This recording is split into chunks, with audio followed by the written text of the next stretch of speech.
back, guys. 2020 champs. For me, the only thing that matters is making it to Phoenix.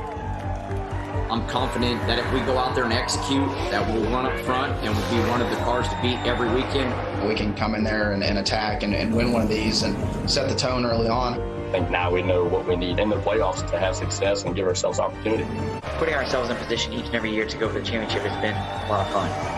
It doesn't matter how you get there. It doesn't matter what took place before then. You show up to Phoenix and you have a shot, that's all that matters. I think there's no issue of going to the Final Four. Obviously we've proven we can do it before. Right now, we're really jiving and striving well as a team and feel really comfortable and confident.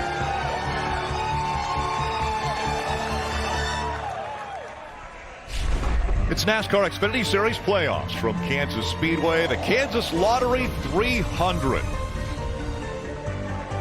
Welcome into the broadcast booth alongside crew chief Steve Letarte, Rick Allen with you. And Steve, we come to the second race of the round of 8 playoffs. Another opportunity for these drivers to lock themselves into the championship 4. Well, you mentioned it. Round of 8. 8 drivers currently have that opportunity, but only 4 will advance, and no one has done so yet. When you look at the playoff leaderboard, no one's in yellow. No wins, no guaranteed advancements. It's really a story of 3 different groups. It starts at the top. A.J. Allmendinger, Austin Cindric. The points they have, those aren't any sort of guarantee, but a good day today could lock themselves in. At the bottom, Harrison Burton, Brandon Jones, not mathematically eliminated, but a trip up today, and it would be a must-win situation. And then you have this group in the middle that is just knotted up all the way from Allgaier down to Haley. Throw a blanket over them. It's a points battle, and that really comes to those stages where points are awarded. Rick, regardless of how you run, you have to finish well in those stages to score enough points to assure yourself an opportunity at Phoenix. Those 8 drivers are definitely going to be fighting for every point they can get. Every position on the racetrack is a point. Let's bring in our drivers, Mayor Jeff Burton, as well as our Hall of Famer, Dale Earnhardt Jr. And Jr., how about the temperature right now? 61 degrees. How will that affect this racetrack and how the race will go?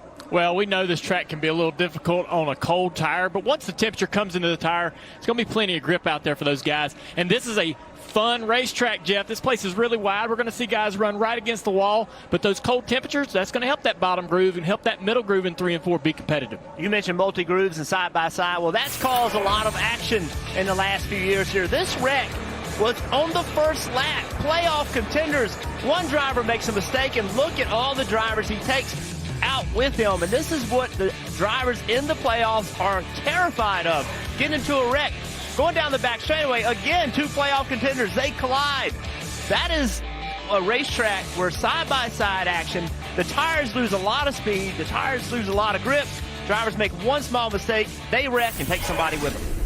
So many drivers, playoff drivers, fighting for that guaranteed spot in the championship 4. Let's go to Marty Snyder. Well, Rick, it is hard to beat the consistency of Justin Allgaier so far in the playoffs. Top 10 in every race. Kansas for him has been a racetrack that's been really hit or miss, though. As he told me a few moments ago, we're usually really good early in the race, but by the end of the race, the top comes in, and that's where we struggle. But he brought up the point Junior brought up a moment ago. It is much cooler today. That should play into our favor here at Kansas this afternoon, Dylan Welch. And Marty, Justin Haley enters the race today 6 points below the playoff cut line. But this has been a really solid track for them. He hasn't finished worse than 7th here in 3 starts, and feel like that can be the case again today. They need that and a little bit more if they want to get out of here on the good side of the line. But some good news for the 11 team. They feel like lately they've done everything they can to maximize their day. Things are trending in the right direction. Plus, they're confident about Martinsville next week. But first, Parker, it's about getting out of Kansas with a solid day. Right, Dylan. And for Harrison Burton, he enters this race 21 points below the cut line. So he told me, I have to win here. Well, how do you do that? It starts last week with that 8th place finish at Texas, evaluating all the things that maybe this team didn't quite do correctly, how he was driving the car, how he was making the car enter the corners, trying to get better at that. The good news, he won 2 of the last 3 races last year. What a good time if he could get a win here today at Kansas. That would find him fighting for a championship in Phoenix, which this 20 team absolutely wants to do. Let's head down here for pre-race ceremonies, guys. We will be doing pre-race ceremonies in just a moment. You know, Austin Cindric, when we talked to him this morning in the garage, he actually put, and you can call it whatever you want, a beanie, a stocking cap, whatever on. He goes, I am not ready for this cold. But at the same time, he said, you know what, this could be good for us. A cold racetrack, a lot of speed here at Kansas, and he's looking for a better finish here at the 1.5 miles. Let's get to those pre-race ceremonies now. Ladies and gentlemen, at this time, we ask that you please rise and remove your hats as Harper House Music Company performs God Bless America. God bless America, land that I love. Stand beside her and guide her through the night with the light from above. From the mountains to the prairies to the oceans white with foam.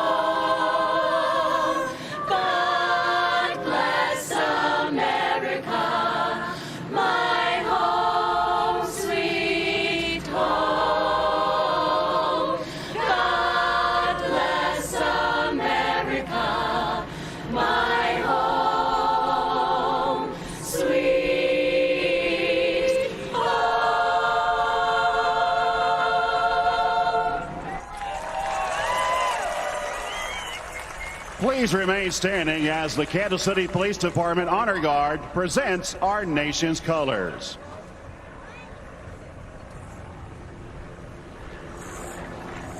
Please welcome Tim Howie, a senior pastor at Grace Church, who will be offering today's invocation. Let's pray. Our Heavenly Father, we thank you for this race day. Thank you for the freedom to have it, the military first responders who make this possible. We thank you for Jesus who loved us and died for us.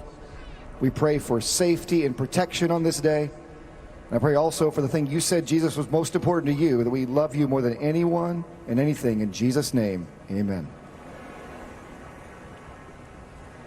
Ladies and gentlemen, here to perform our national anthem, please welcome from the Kansas City Police Department, Sergeant Dustin Derenfeld.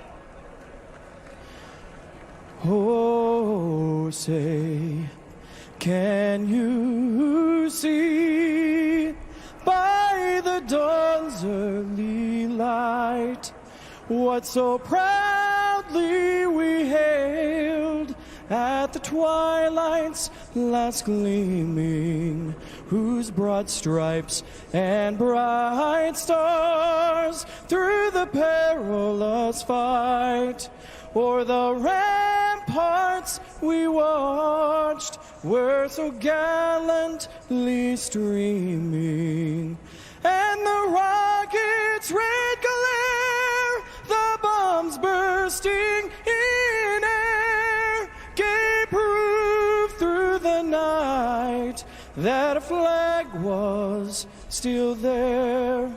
Oh, say does that star-spangled banner yet wave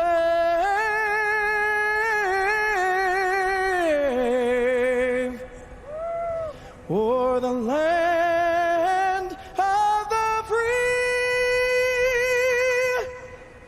and the home of the brave.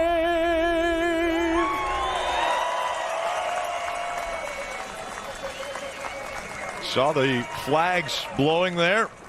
A little bit windy here in the Midwest. Kansas City, Kansas. We'll see how these drivers are able to handle the cold weather and the wind when we come back.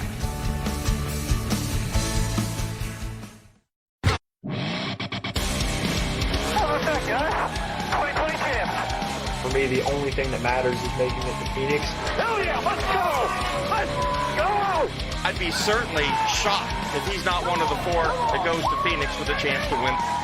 Guaranteed spot in the championship 4 is there if they can win this race. Doesn't matter how you get there. It doesn't matter what took place before then. You show up to Phoenix and you have a shot, that's all that matters. And that is what the 8 playoff drivers are thinking. But remember, there are 32 other cars and drivers on the racetrack that they have to deal with during this race. All right, Steve, is today the day on this cool, blustery day in Kansas?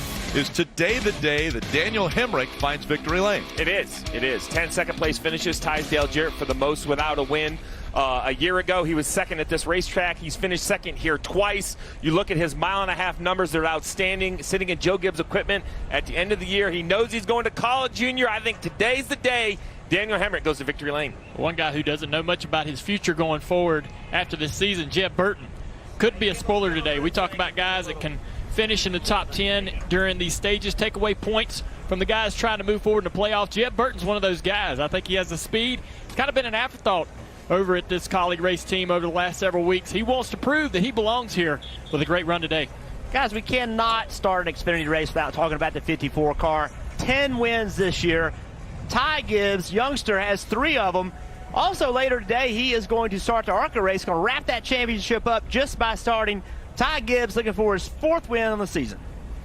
And I know a lot of you are seeing on the door panels there different names other than the drivers. Those are cancer heroes, and you see the ribbon behind that.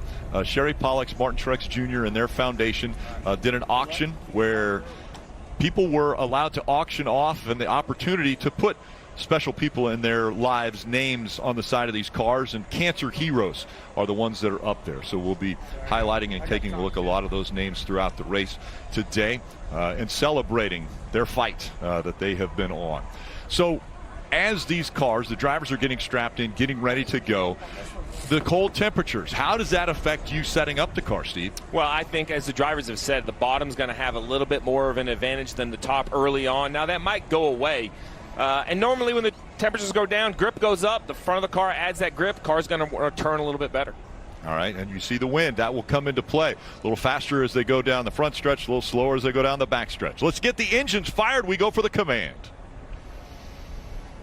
And now, race fans, here to say the most famous words in motorsports, please welcome the president of the Negro Leagues Baseball Museum, Bob Kendrick. Drivers, start your engine. Our man fired up. Fired up. Fired up. Fired up. Bob Kendrick got him going, and now it's up to the drivers at this 1.5-mile racetrack. Xfinity Series green flag.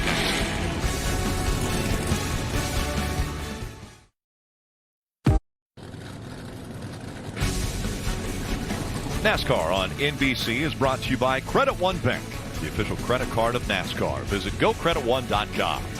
And by Toyota.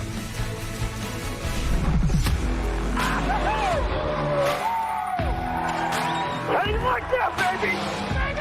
Austin Cindric will take the checkered flag.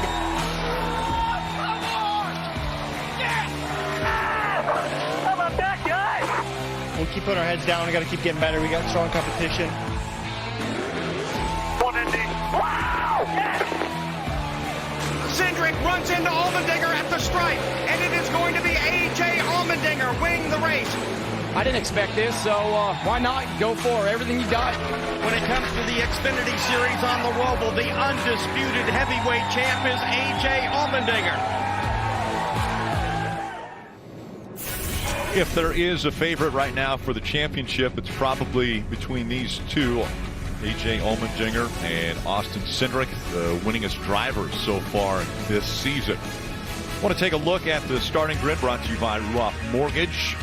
Daniel Hemrick and Austin Cindric are going to make up row number one. Hemrick, the 30-year-old out of Kannapolis, North Carolina, trying to finish out the cycle that he started this playoffs with. He finished 5th, 4th, 3rd, 2nd, but has never won yet in his career. When you talk about non-playoff cars, you got to look at row 5, Ty Gibbs in that 54. The 54 car has won 10 races this year, 3 times with Ty Gibbs behind the wheel. So that Gibbs car will be a favorite in today's race. Back in row 6, we heard Jeb Burton could be a spoiler hungry, looking for an opportunity for next year. Still unsure where he's going to land as far as a driving opportunity. Yeah, you see Williams back there in row 9. Josh Williams finished his best 6th place here a year ago, so try to carry a little momentum back to the racetrack, has a little comfort at. Back here, Brandon Brown starting in row 12, got his first ever win in the Xfinity Series a couple races ago at Talladega, and what a celebration it was for him. Jordan Anderson back in the number 31 in row 14. A lot of Cup stars, a lot of rotation of drivers in that car. He's the owner of it. Good to see him back behind the wheel, give himself a chance. We actually were building a swing set together before the Charlotte race, so it was a lot of fun spending some time with him doing a little charity work there. And we have the opportunity that we can chat with Austin Cindric, one of those playoff contenders. Junior, dial him up on the radio. Hey, Austin, it's the guys in the NBC booth. You got me? Yes, sir. Happy Saturday. Yeah, same to you, man. So I used to love racing here. This place is really wide. Get up against the fence, have a lot of fun doing that. What's your take on this racetrack? I think it's just that, like especially earlier in the run. And I think with these cooler temps, we'll be able to run the bottom and the top, beginning of the run to the end of a run. So I think that's what makes this place fun. I think it makes the restarts crazy. Places started to take a lot of rubber over the years, and trying to adjust our Odyssey battery Ford Mustang as it does so. 23 is speaking. I know you guys have been preparing all week for this race. What's been the theme and the preparation? The theme is be the fastest car out here, man. not much to it. I mean, obviously, try to give ourselves the easiest margin possible, whether that's with points or a win today. All right, Austin. We appreciate you allowing us to talk to you. Good luck today in the race. Thanks, guys. Austin Cindric coming into this race, his best average finish at this track, 23.5. Definitely wants to improve upon that. Before we see the green flag, let's get a few more updates. We'll start with Dylan Welch. And you see Daniel Hemrick there, of course. We've talked about him a lot so far, but this has been a really great racetrack for him in the past, and trying to elude all of those demons that have kept him from victory lane. Good chance it could finally happen today. He's finished second here twice, led 128 laps here in a race a couple years ago, and as Rick said, the last 4 races, he's finished 5th, 4th, 3rd, and 2nd. Parker, only time's going to tell if that pattern can continue. Well, for his teammate Brandon Jones, this might be one team that's flying a little bit under the radar. We're going to have a great onboard shot courtesy of Toyota with Brandon Jones, but he comes in this race 32 points below the cut line, really needing a win. But what a better place for him and this team to come than a place that he's won 2 of the last 3 races at. They come in here with a ton of confidence, thinking if there's a place they need a win, it's here that they'll get it done, Marty. A.J. Allmendinger's plus 30 above the cut line, Parker. So I asked him a little while ago, are you playing defense today or what? And he said, man, we started the round of 8 playing defense, knowing he has that points cushion and knowing that this round finishes at Martinsville, one of his best tracks. He knows that if all they need to do is finish top 6 or so today, and they can advance to the championship 4 with a nice run next week. Thanks to Nutrient Ag Solutions, you'll ride on board with the championship leader, A.J. Allmendinger, Rick. And that's a great look back at A.J. Allmendinger and how much he'll move around there.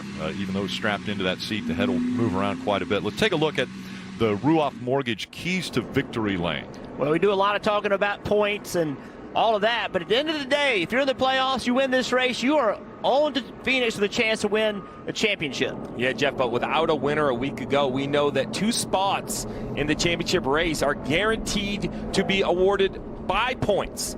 So regardless of what happens today, they know there's this points battle. So I think that's a key. Of course you want to win, but Rick, don't lose focus. If you have enough points, fill your bucket enough, you are guaranteed to race for a championship at Phoenix. Okay, Steve, you mentioned the filling your bucket full of points. Well, how do they get to the front? How do they take on this racetrack? What's the race analysis? Well, it's a 1.5 mile speedway. One of my favorite. It's some old, worn-out pavement. We'll see cars all over the racetrack, and it's really because of the layout, right? It's 1.5 miles long, but in the corner, the banking increases as you get up near the outside wall. 17 down bottom, 20 degrees up near that outside wall. For that reason, older tires, we'll see them up high. 200 laps today, 45 laps stage 1. 45 lap stage 2 and 110 lap final stage. Fuel window right around 60 laps, and because of no practice or any track time, we expect a competition yellow. I believe NASCAR said around lap 20. So we'll see, what the teams decide to do. Only have 4 sets of tires, right. So I don't expect to see guys pit, but that always seems to be a fork in the road on what these playoff drivers decide to do. We're looking at the Toyota GR Supra as it leads the field, the official pace car for today's race. Let's listen into a little radio from Daniel Hemrick and that 18 team. I know y'all been working yourselves to death, so don't go unnoticed. Thank y'all so much. Each and every one of you, everyone back in the shop, let's make it worth it. Have fun, man. Slip, slide, let it rip.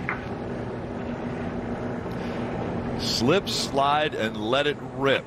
I don't know if that's encouraging. I think these guys, they want the car stuck to the racetrack, don't they, Steve? They do, but I believe what I'm hearing there is exactly what I'd be doing if I was on top of the pit box for the 18. And you got it. It's a mental game now, 10 seconds, right? He has the talent, he has the speed, he has the car. There's a multitude of reasons why it hasn't happened. So as a crew chief, let's try to forget those. Let's remember we're racing Our job is to race. And what a great job to have. Enjoy yourself. I think that's kind of the key, Jeff, for this 18 to finally break through. Well, I think that also was setting the tempo of the day, right? This is a 1.5 miles, but it's not a super high grip 1.5 miles. It's a racetrack that the tires are going to lose grip. The cars are going to become more difficult to drive. That was a reminder to Daniel Hemric.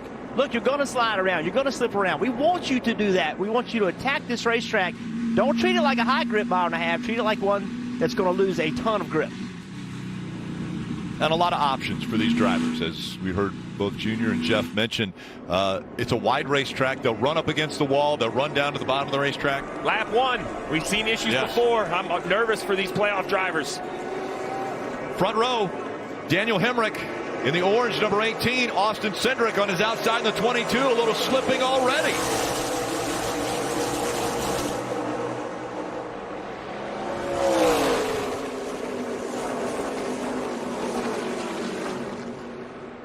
Too wide, and Justin Allgaier in the 7 slides up the racetrack just a bit as he exits turn 2. Carl on that inside line on the restarts down into turn 1 and 2 is going to have a real hard time keeping the rear grip in the car. There's no side force with those cars on the outside of you. Justin maybe being a little more careful than we may see later in the race. Well, they made it through lap 1, which is better than a year ago when a lot of the playoff drivers were caught up in an accident. And now side by side a little bit further back. Still fighting for positions. Again, every position on the racetrack is worth a point. And the top 10 at the end of stage 1 all received points, as well as at the end of stage 2. And up front now, a little more heat between the 18 and the 22 as those two have separated themselves. Hemric trying to stay in front of Austin Cindric. Cindric told us in the garage earlier, he said there's a good possibility I'll be up against the wall in lap 3. So he hasn't taken a lot of, I guess, credence with the inside of this racetrack being the fastest way around. He wants to be at the top. Well, if the leader's on the bottom of the racetrack, Rick, he's going to try to go where he can find some clean air. But it's going to take a few opportunities for him to find where the speed is in that high line.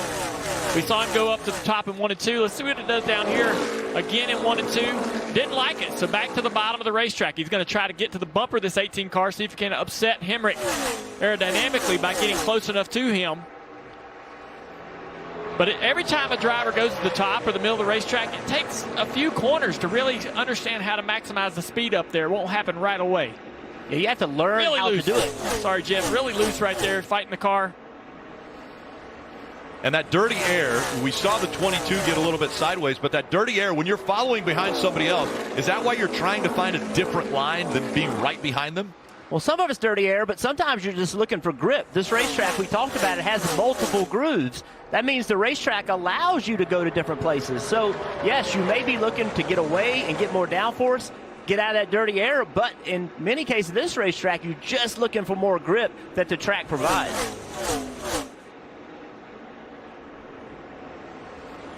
We go back to the start of the race. Take a look at the 7. Justin Allgaier. And right there, Noah Gragson, which is a teammate of his from Junior Motorsports. He slid right up the racetrack just behind him. You can see that car on the bottom, just not enough grip. Really loose and edgy off into turn 1. And the 22 here in turn 3 and 4. Big slide right there.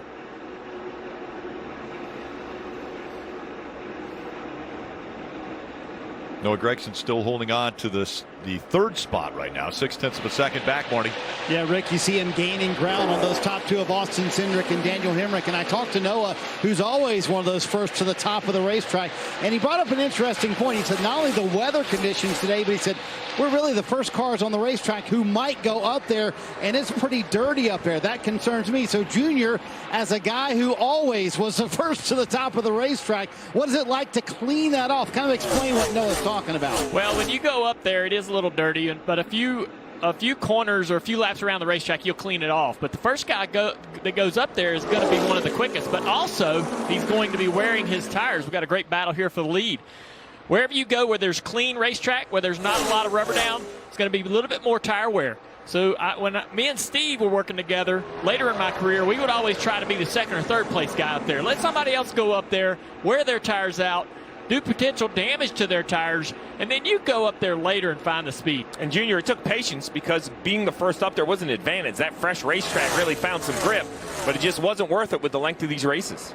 Well, Marty just mentioned that these are the first cars on the racetrack. No truck race before them, so that means less rubber on the racetrack and more opportunity to wear these tires out early. We had an ARCA practice, but very few cars and not a lot of laps. So this will be the most difficult on the tires of the weekend, this very first run. You see Daniel Hemrick moving around, trying to race out the back of the race car, looking in the mirror wherever that 22 is going. He's trying to take that line away. If the 22 is finding speed and pace a little bit higher up the racetrack, he continues to move up the track to try to do the same.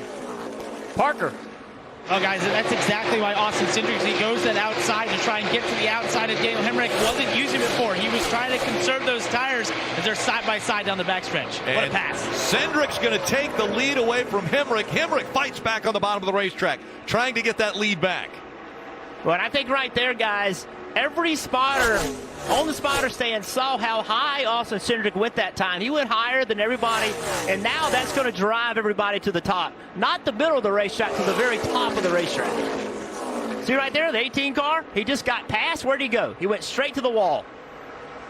Immediately, 5, 6 cars went straight to the wall. That was the cue. It worked. You'll get there. Cindric has made the pass. He's out front, trying to get a better average finish at this racetrack, trying to get to victory lane.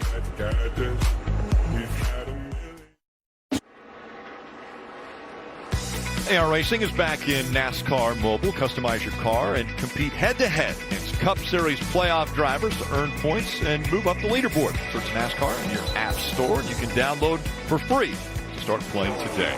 You're watching the NASCAR Xfinity Series playoffs. Kansas Lottery 300 as the 54, Ty Gibbs, the young man, just 18 years old, already 3 wins on the season. The 54 has won 10 times with numerous different drivers. He's fighting for position now. Noah Gragson in the 9 on the outside, and here comes Justin Allgaier in the 7. Really interesting right there. Justin Allgaier saw Ty Gibbs go to the bottom of the racetrack. Well, he put his car on Ty Gibbs' door, pulled the air off of him, got him really loose, and now he's attacking his teammate, Noah Gragson. Yeah, the races between these guys have been pretty interesting. You got 2 playoff guys, Junior Motorsports team, and the 54 who's not in the playoffs. And we've seen Ty be aggressive with just about anybody on the racetrack. I'm sure he's pretty frustrated with that move by Justin Allgaier, who'd been running the wall to get down on your door like that and make you loose intentionally. Really frustrating for a driver. How do you do that? How do you make somebody loose intentionally? Well, there's side force on these cars when they run by themselves, and if you get on the right rear quarter panel of another car, you take the air off that side. So the side force is gone from the inside car, the 54 car in this case. If we go down to the corner and Justin gets back down to the quarter panel, it takes the air off of that 54, and he will get loose because he loses that side force and that support that the aerodynamics is giving him. And once again, a close call between the 54 and 7 as we come up on lap 20. Now, again, around lap 20, we're going to see a competition caution. This was earlier. This is what you were talking about, that side force going, wow. Yeah, you see the back try to come around on the 54, and he's trying to do everything he can to save the race car. Justin's really lucky he didn't get contact there. It's just a real aggressive move from Justin to go down there. Too aggressive. It's early to have it. I'm trying to not be biased here, but yeah, it's pretty aggressive. He's a non-playoff driver. It's early in this race. I know Justin wants to race. Every point matters. There's a caution out on the racetrack, but every point matters. We talk about it all the time, and you see those guys racing hard. They're proving their point. So this is the competition caution, no practice, no qualifying. So this is an opportunity. If the teams decide they bring the cars to pit road, Steve, as a crew chief, what are you going to do to your car, or do you call your car in? Yeah, I'm going to watch my car go by the entrance of pit road and stay on the racetrack. They only have 4 sets of tires for the race, so you need a set at the end of stage 1, you need a set at the end of stage 2, and you know you have to put a set on somewhere in that final stage because of the length of the stage. So I would save that extra set, that 4th set. Tires lose grip here. They slow down. We've already seen lap time slow down over a second. As much as I want to win this stage, I want to have a fresh set of Goodyear tires I can bolt on if we have a late race yellow in this race there, Marty. Steve, we saw it with Ty Gibbs there, but you also saw it with Noah Gragson. All these race cars are extremely loose. In fact, Noah said, I would love to run all the way against the wall. He's leaving a little bit more room, but free on entry does not equal good things here at Kansas. So kind of add that to your formula, Steve. All these drivers really, really free right now. I think those tires might be a welcome addition on any race car. Well, I think if you pit right here, Rick, there's zero doubt you have the best chance to win this stage. And that is 10 points. And in this points battle, it's very, very important. The risk is if you take a set of tires here and someone else chooses not to, while you're going to look smart here in 25 laps, the fear is, you know, shake your magic 8 ball. How many yellows are we going to see in that final stage? That's really the challenge and the anxiety these crew chiefs have. And you can also hope that this cycle on tires, not coming to pit road, allowing the tires to cycle, will change the balance in your favor as well if you're a loose race car. Pit road is open. The green light there below the Sunoco sign. It is lit, which means pit road open, but nobody decides to come to pit road. So we'll take a quick break. Be right back for the restart here at Kansas Speedway.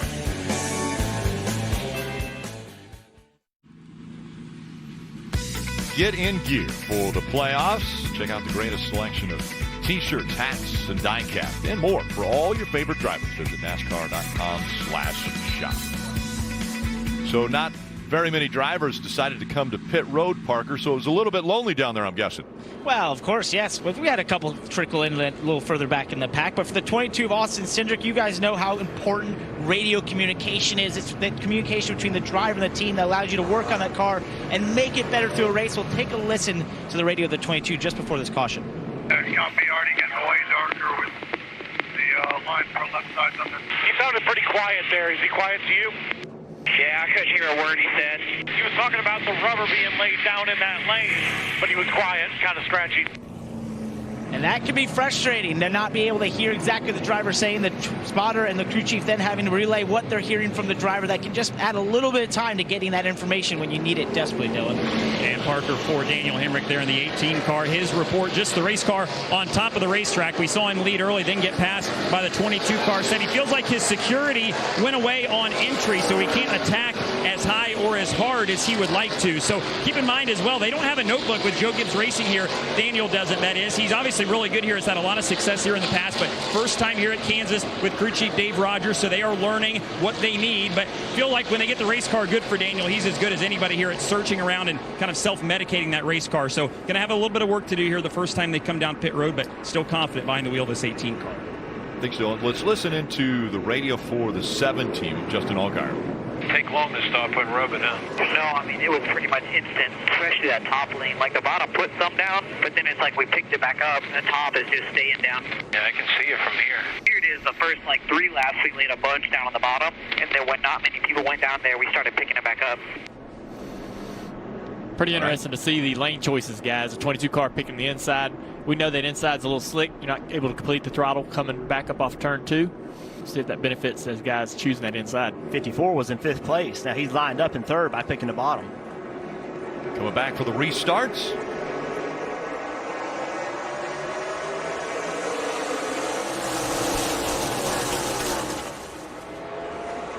Daniel Hemrick able to stay to the outside of this 22 off into turn 1. 3 and 4 wide behind him.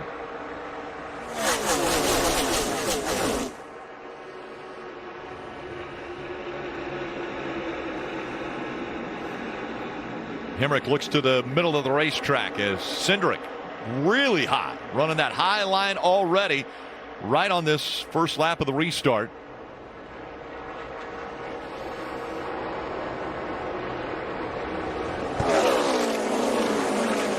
But Cindric, Hemrick, Allmendinger, Ty Gibbs, Noah Gragson, the top 5. We're seeing that bright yellow number 19 of Brandon Jones come into the picture now. 2-time winner here at Kansas. A little different look on this restart. Remember, the caution came out, but most of these leaders opted to stay on the racetrack, so these were used tires. I think that's why you see directly to the top as quickly as they can get there. Riding along with Brandon Jones in that Toyota onboard. Brandon is not going to be able to clear the 9. He's going to have competition by the 7 car trying to get to the quarter panel as well.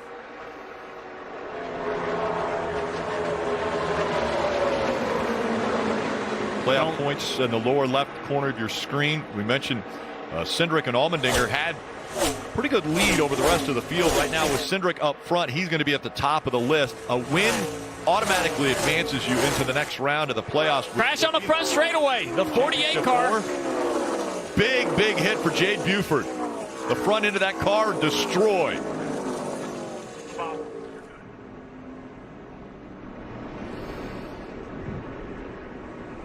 Jade Buford. 26 came off the wall and turned him. When the Olympic break happened, Jade Buford, actually a part of American Ninja Warrior, an athletic driver. But in this situation, saying that another car may have been involved in this. There you see the damage. So there's Lupton. Yeah, there's a left rear tire down on the 26 with some damage to the tire mark on the left rear. You have to imagine they got together and Jade was on the inside and turned him around. Fluid coming out of that race car now is the AMR safety team. They're attending to Jade Buford. Big announcement a few weeks ago for this 48 team next year, and a tighter association with Richard Childress Racing, looking to move this program forward and up the grid. A little bit of help from RCR. I know they're excited about that for next year, but this is not the way they wanted to finish up this season. There you see Jade climbing out of the car. Always a great sign. Let's see what happened, guys.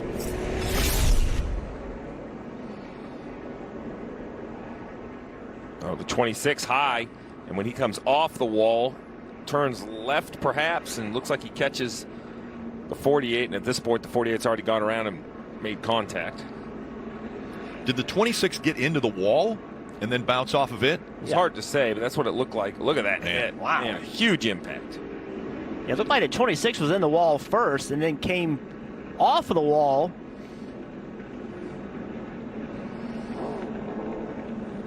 Easy to get into the wall off turn 4. You're running that high side, and the car starts sliding. If you're running the high side and you lose and grip off the corner, you're going to get to the fence.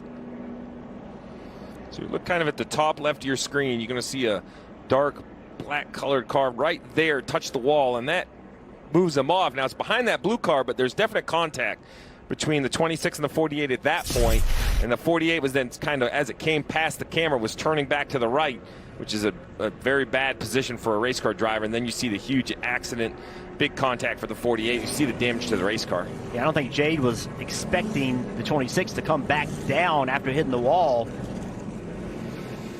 He was coming up and just some contact. Let's hear what Dylan was saying. I'm sorry, guys. Literally just takes off on me. Talking about the car literally just taking off on him. Like I said, you're running that high side. You only got a few feet before you make contact with the wall, and if you lose control of the car, you're absolutely going to hit it. So he hits it, glances off the wall, makes contact with Jade, and unfortunately for Jade, that's going to end his day. So the 48 heads back into the garage on the hook, and the 33-year-old from Nashville, Tennessee will end the day just 30 laps into this race. And pit road will be open again, so we'll see if anyone takes advantage of this caution to come onto pit road for adjustments or tires. And we talked about the strength of this playoff field and what everybody's racing for. We have 7 of our 8 playoff drivers in the top 8 of the race. The only guy not in the top 8, Justin Haley, currently in 11th. We'll see if Haley wants to come gamble, take tires, and make adjustments. I think he probably will just stay on the racetrack and try to get a better restart. We see these positions move around so much on these restarts. Sure enough, everybody passing by the entrance to pit road. And so we'll reset the field when we come back, and it will be a sprint to the finish of stage 1. Only 14 laps still to go.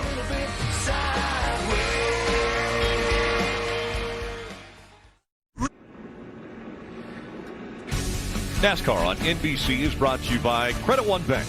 the official credit card of NASCAR. Visit gocreditone.com. And by Ford. Built Ford proud.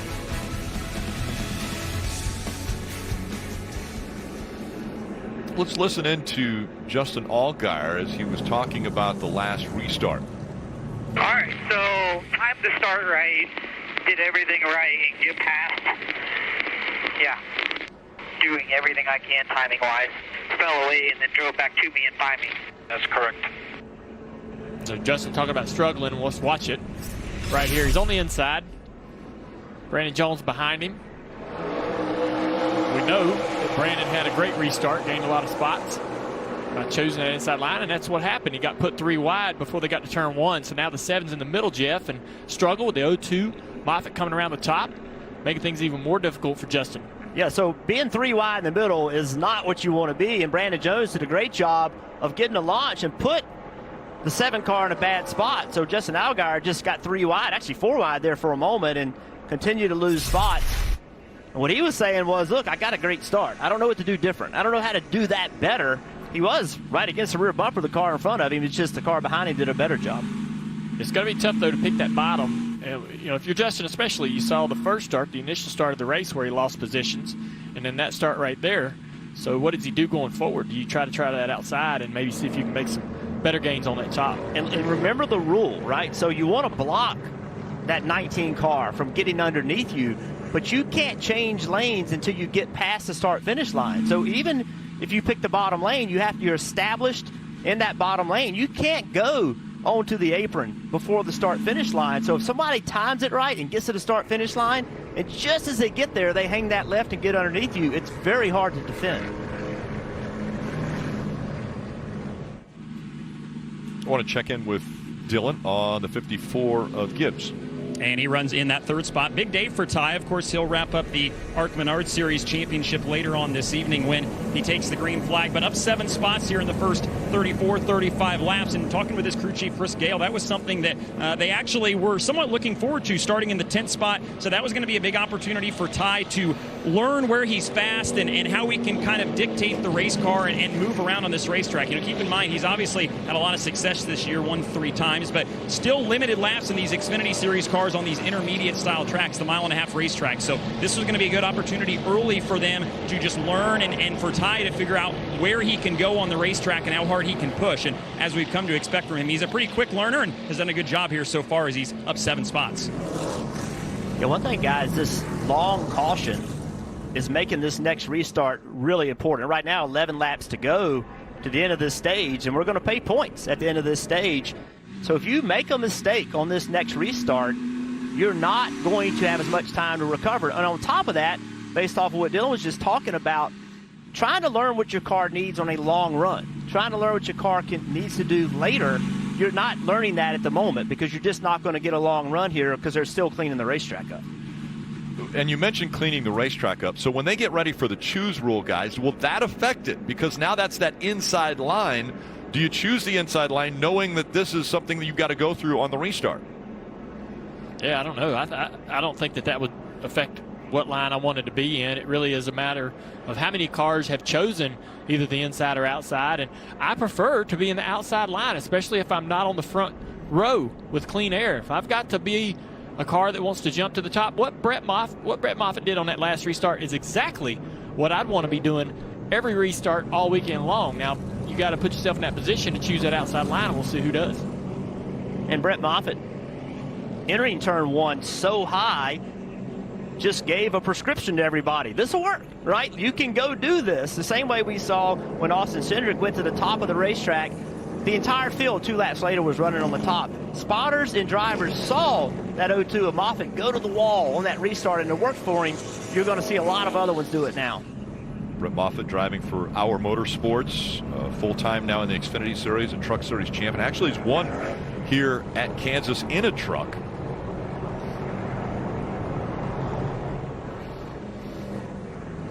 And so now Brett will be making the decision which line he wants to restart in. Tell me about the choose rule, drivers. As far as Junior, you just mentioned you could choose the inside, but you want to know how many people are in front of you. Are the spotters telling them that? getting that information.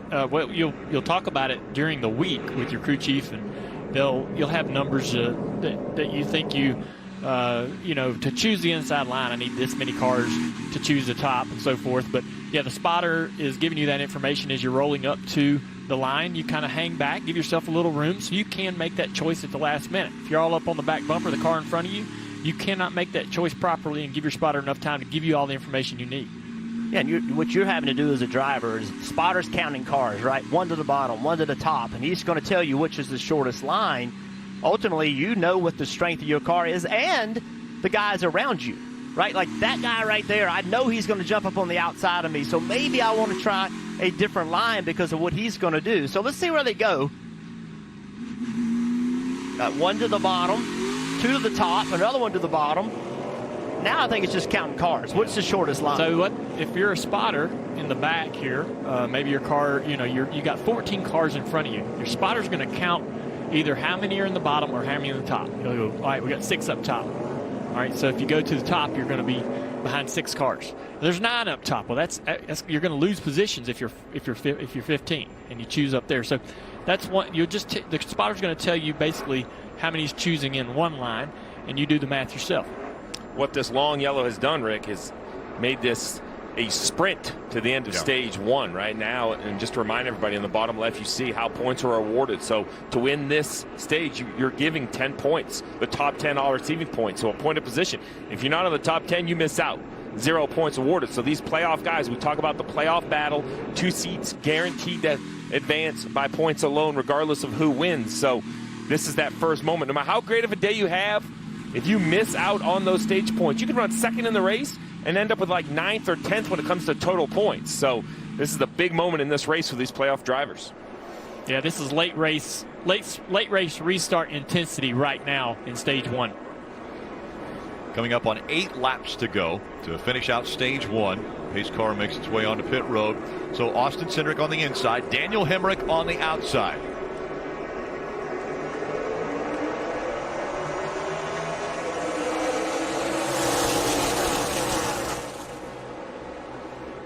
Brandon Jones 3 wide in the middle in that yellow 19. 3 wide for the lead. A.J. Allmendinger to the bottom. Going to clear both the 22 and the 18 of Hemric. Here comes Hemric. He fights back on the inside. Maybe a little contact even with Cindric. Hemric's out front now. 3 wide behind him for 4th. You mentioned it. Things were going to heat up. Hemric up the racetrack, though. A.J.'s going to have momentum here. He's going to the bottom of the racetrack. All the way down to the apron, and that's fair game anywhere on the asphalt. And once again, Allmendinger's up front. Now Allmendinger needs to go to the top of the racetrack. Passing him on the bottom will be the most difficult thing. So give them the bottom, don't give them the top. And Hemric needs to get in the mirror and run the top. Let Cindric attempt it on the bottom as we see a battle between the 54 and the 9. Gibbs is going to slide right in front of Noah Gragson. Oh, he's loose. Man, Gibbs is sideways in front of Noah. Noah went to the bottom. Here comes Myatt Snyder all the way on the apron trying to make it 3 wide. Great restart from Myatt. And Myatt Snyder all the way up the racetrack. Now here comes the 54 once again. Ty Gibbs loose entering turn 1. He has to get out of the gas. 54 very loose. The 19, maybe a little contact there with the 11 of Haley. Awesome job by Myatt Snyder to drive his car up into the top 5 here late in this stage. Ty Gibbs back to the inside. Myatt's going to try to side draft down this front straightaway and defend so he can keep the top preferred line into turn 1. Slide job here from the 54. Yeah, Junior. It's going to slow him down right here. Myatt back to the bottom. He recognizes that opportunity. I was going to mention, right, 2 non-playoff guys. That kind of takes 2 points away from the rest of the playoff guys. And right up against the wall, Daniel Hemric coming up on 4 laps to go in stage 1. It's a big stage for Hemric. A top 2, top 3 here. That's exactly what he wants to do today, all day long in these stages. Allmendinger, after a great restart, up front, under 4 laps to go in stage 1, has a 0.3 of a second lead over Hemric. Cindric right behind him.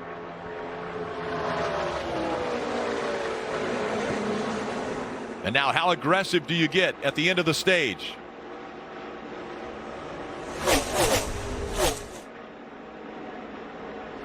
Hemrick's trying to do things right here. He's getting a good push off the nose of that 22 car down the front straightaway. He's not going to really have an opportunity here to go to the bottom. Follows AJ into the corner, trying to get to the back bumper to upset this car of AJ Allmendinger. He does. He's able to get to the inside here down the back straightaway, Jeff. Yeah, good, strong battle. Let's see what Allmendinger does. Does he go in there and side draft you, or does he run the high line? Stays high. Hemrick going to try to slide up in front of him, just couldn't do it. Pretty conservative play right there, not wanting to make a mistake. He's there to side draft down the front straightaway again. At the lead with just 2 laps to go on the stage. AJ on the preferred high line here. The 22, though, is going to close that gap. Is that going to cost the 18 car a spot down the back straightaway? Austin had the opportunity to go the inside, but he does not want the bottom line. He knows that's going to cost him a position to the 54 car. He chose to run the top and stay in 3rd place. And now they come up on the final lap of stage 1. Allmendinger, Hemrick, and Cindric. 1, 2, 3. Ty Gibbs back and forth. That's a great job by risk management for Hemrick. He could have gotten out of control there, going to do too much and try to win this stage. He settles in here. This is amazing for this team going forward to be able to get 2nd place stage points. All 3 of these drivers, Ty Gibbs, he is the driver's not in this point battle. He's going to be aggressive, but all these other 3 guys, they just want to end this stage with good, solid points. No contact made there, and Allmendinger's going to win stage 1 at Kansas. Hemrick, Cindric, Gibbs, Allgaier in the top 5. Just behind them, Myatt Snyder, a great restart. Noah Gragson, Brandon Jones, Justin Haley, and Michael Annett, all in the top 10. And one name you don't see in the top 10, a playoff driver, Harrison Burton, 11th in that stage, no points gained. He was already in the bottom 2 of these top 8 playoff drivers. He'll be fighting to get up front in stage 2. But it's Allmendinger, one of the points leaders in the Xfinity Series, who wins stage 1.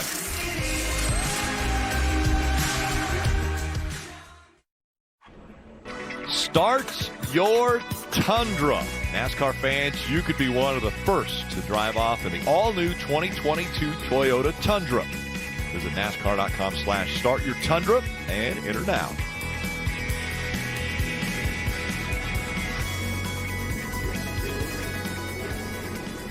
So at the end of stage 1, pit road open. And Steve, they're going to want to get those fresh Goodyear tires now. Yeah, there's no decision now. I expect to see all of the cars come to pit road. Not a lot of creativity when it comes to strategy here. It's going to be 4 tires, so just the pressure goes from the drivers on that restart to now the pit crews.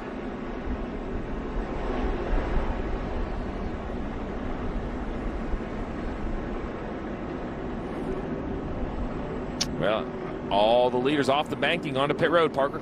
And Austin Cindric, who finished 3rd in that stage, was a little frustrated with that restart from losing the lead. Otherwise, car balance-wise, he was very happy with that 22 car. Just felt like it was a matter of losing the lead on the restart, the reason they weren't able to win the stage. 4 Goodyear tires for that, Marty. AJ Allmendinger started 3, Parker, but he said it's a rubber laid down on the racetrack. The car got tighter. You see the wedge adjustment, also an air pressure adjustment for AJ Allmendinger, trying to free up the car just a little bit. Crew Chief Dave Rogers really happy with how his driver Daniel Hemrick raced there at the end of stage number 1 to get him some valuable points. Just want to connect the corner a little bit better and need some more entry and exit stability. It'll be a chassis adjustment, 4 tires and fuel for Hemrick. And as they come off pit road, they race to the white line, pit road speed to the yellow line. So a couple spots by the 22 team, gaining 2 positions, and Ty Gibbs also gains a couple.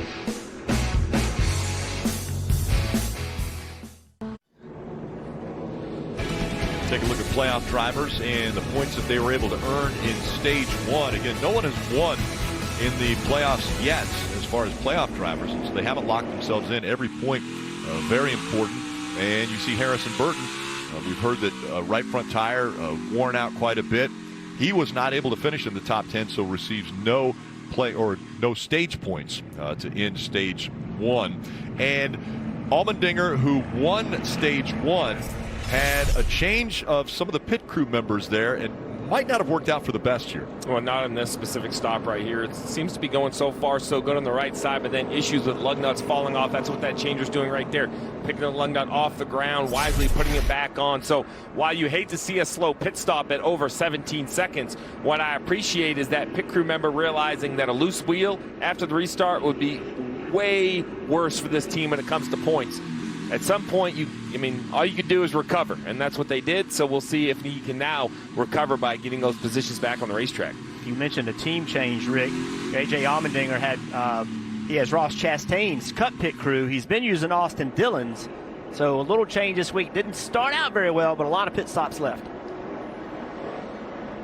Also an issue on the 7 car, Justin Allgaier. Going to restart back in around 15th position. Pit crew member fell down while they were going around the car there. So getting ready 2x2 to come back to the restart here and the start of stage 2.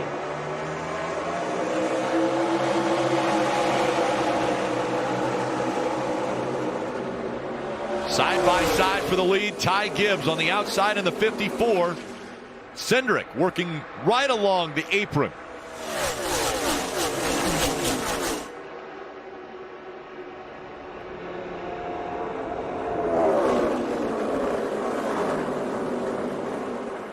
Trying to keep the momentum up.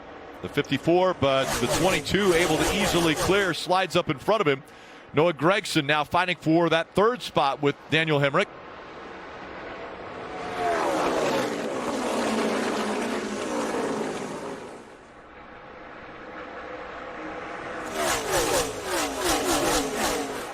Utilizing those fresher tires, able to run down on the bottom of the racetrack. Michael Annett in the 1, back behind the wheel of the 1. He's clearing the 11 of Haley, and a good run for Michael Annett.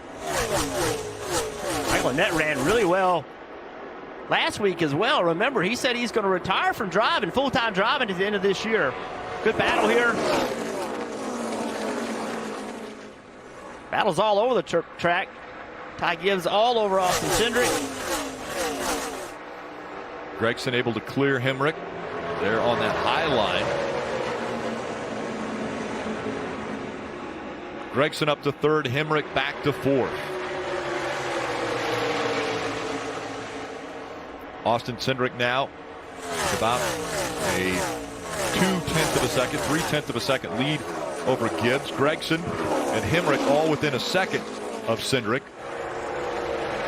This is where this track gets interesting when you have cars that are faster, obviously faster, but it's difficult for them to make that pass on the bottom of the racetrack, at least early in the race. Now, late in the race, I think that bottom improves. You may even win the race down there, but there for a moment, the 54 car had a little more pace than our leader in the 22 and couldn't find a way around because the top was taken, the preferred line was taken. And the other thing that happens, you see some cars that can really take off fast on restarts and then don't run well on long runs. See a lot of changing. And these long, if you get a long run, it can kind of surprise you. You can lose a ton of speed at the end of it. Watching this little batch of cars right here. The 7 car Justin Allgaier down there on the right side of the screens climbed in to almost a top 10 position right there as he battles Harrison down the front straightaway. So he's working his way back into the picture here, but it gets tougher because all these guys are running the high line. He's got a little bit quicker car, but he keeps diving to the bottom, and not able to really complete and make passes down there. Those guys have that momentum. It's so strong on the top. You see, cannot get by this 20 car, so he's kind of stuck and stalled out here. That's frustration for a lot of these drivers in the top 10. Sam Mayer in the 8 diving to the inside of the 11 of Haley. I think that's the opportunity to pass is patience. When Sam Mayer goes to the bottom to look underneath Haley, that's when the 20 of Burton needs to try to get to the outside of the 8 and not allow him a lane back in. Once again, now we have the 2 of Myatt Snider looking to the bottom. So if you're the 11 of Haley behind the 1 of Annett, you want to fill this position. If Myatt can't clear the 1, but Myatt will clear the 1, he'll slide up into, I guess, the 6th position. Yeah, that's a great job by Myatt. If you can do a little bit of a side draft down the front straightaway, it sort of launches you almost by the guy into the corner, and you can maintain that gap through the rest of the corner and complete the pass, pull up in front of the guy, not do a block or anything too egregious on corner exit partner.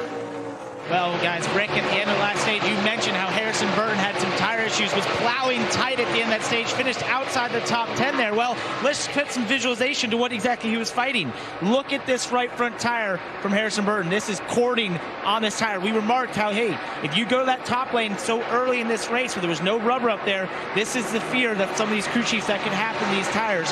Right here, you see that cording. They made adjustments for that tight condition that he had. So we'll see how that car reacts here in this run, but that's some of the fear these crew chiefs had of moving up too quickly, Marty. Parker, Noah Gregson's team did a great job on pit road. On Sundays, they pit a combination of William Byron, some of them Chase Elliott. They gained Noah Gregson 3 spots here on pit road, but similar to Harrison Burton, check out this right front for Noah Gregson. Look at that cording. Steve, you look at this cording, I don't know if that would worry you. Obviously, the first run of the day is always going to be the worst run of the day, and we talked about how these Xfinity Series cars, really the first ones on the racetrack this weekend. Would that tire concern you at all? It really doesn't. If the truck race had already run, then I would be concerned, Rick, just because I don't think there's that much improvement left in the racetrack. But with no cars on the racetrack, I mean, you can visually see the track changing colors. The only other side of the fence argument would be that, remember, we had quite a few yellow flag laps in that first stage. So now if this stage runs green, we're going to probably expect to run 10 or 15 more green flag laps on these tires. Yeah, I'm a little concerned. I think if I'm sitting in the car and I see that tire roll out in front of me over the pit wall, I'm going to be asking you some questions, Steve. I need you to calm me down. If you're not concerned about that, I'm going to need to hear about it. But, you know, I think that you would try to talk yourself off of, like we said earlier in the race, not being the first one up there. Even at this point in the race, even in stage 3 when they put tires on again before that stage, don't be the first guy to go up there. Work the bottom as long as you possibly can stand it to try to move forward or even maintain your position. Yeah, because that first stage had 12 yellow flag laps, right? So on the 45 lap, we only saw 33 green. So far, 18 green here, and it could easily run the entire stage under green. Allgaier's going to complete the pass here using the bottom of the racetrack. He'll get in front of Justin Haley in that 11. They'll slide up the racetrack on corner exit, though, Rick. It's going to cost them a little bit of speed. They're going to come with a big head of steam down the back straightaway. Does Haley go to the inside? He doesn't. See, that's why that tells you how bad the bottom is for this 11 car. He had a run that would have took anyone to the bottom of the racetrack for a pass, but he chose to not even try to pass for position, just to stay on the outside line. Yeah, and you'll see right here, if the 20 does not clear the 11 of Haley, watch what will happen. He's got to clear him, because if not, they'll line up on the outside of him. So Harrison drives in the corner, is going to slide up the racetrack, put Haley in a position where, lift or not, Harrison decides to go there. Haley once again makes a decision. This time he does go to the bottom. Feels like maybe he can drive in further than the 20 and try to slide him the same way the 20 just did him. I would be really concerned if I was the driver of that 11 car. Look how loose he is. And I was getting passed while running the top. And, that's a car that's not really handling too well, doesn't have a lot of pace if you can't maintain position running the top. Let's listen in to the 16 of Allmendinger. Hello, man. I'm 18. Wow. Yeah, it blows my mind, man. I'm sorry. That's all I can tell you. I don't have the side bites that they do, man. Kind of still on the edge. Side bite. He's talking about grip in the right rear tire. The car's wanting to swing around, spin out. He wants more side bite, more grip. He wants that right rear tire to stick a little bit better. He's jealous of what he sees his competitors able to accomplish in the corner. And surprisingly, he won stage 1. So Allmendinger wanting a little bit more out of that 16 car. Austin Cindric out front here at Kansas.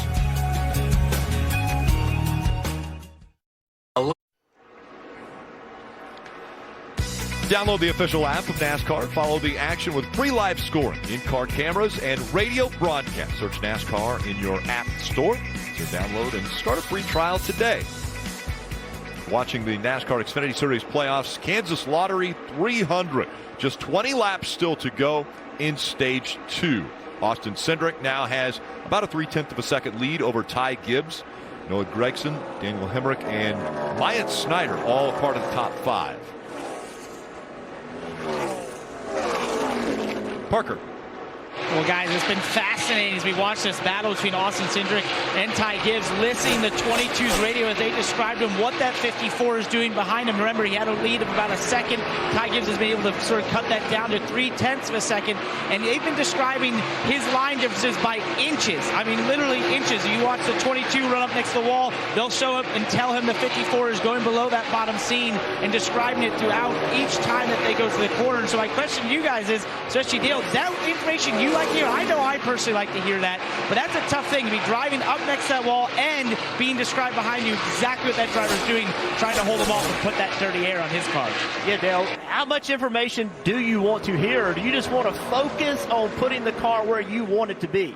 Yeah, I want to hear from my spotter where everybody's running, how they're entering the corner. Really, I mean, even if they're on the wall early in the corner, I think the better to run the top, the best. You need to enter on the fence.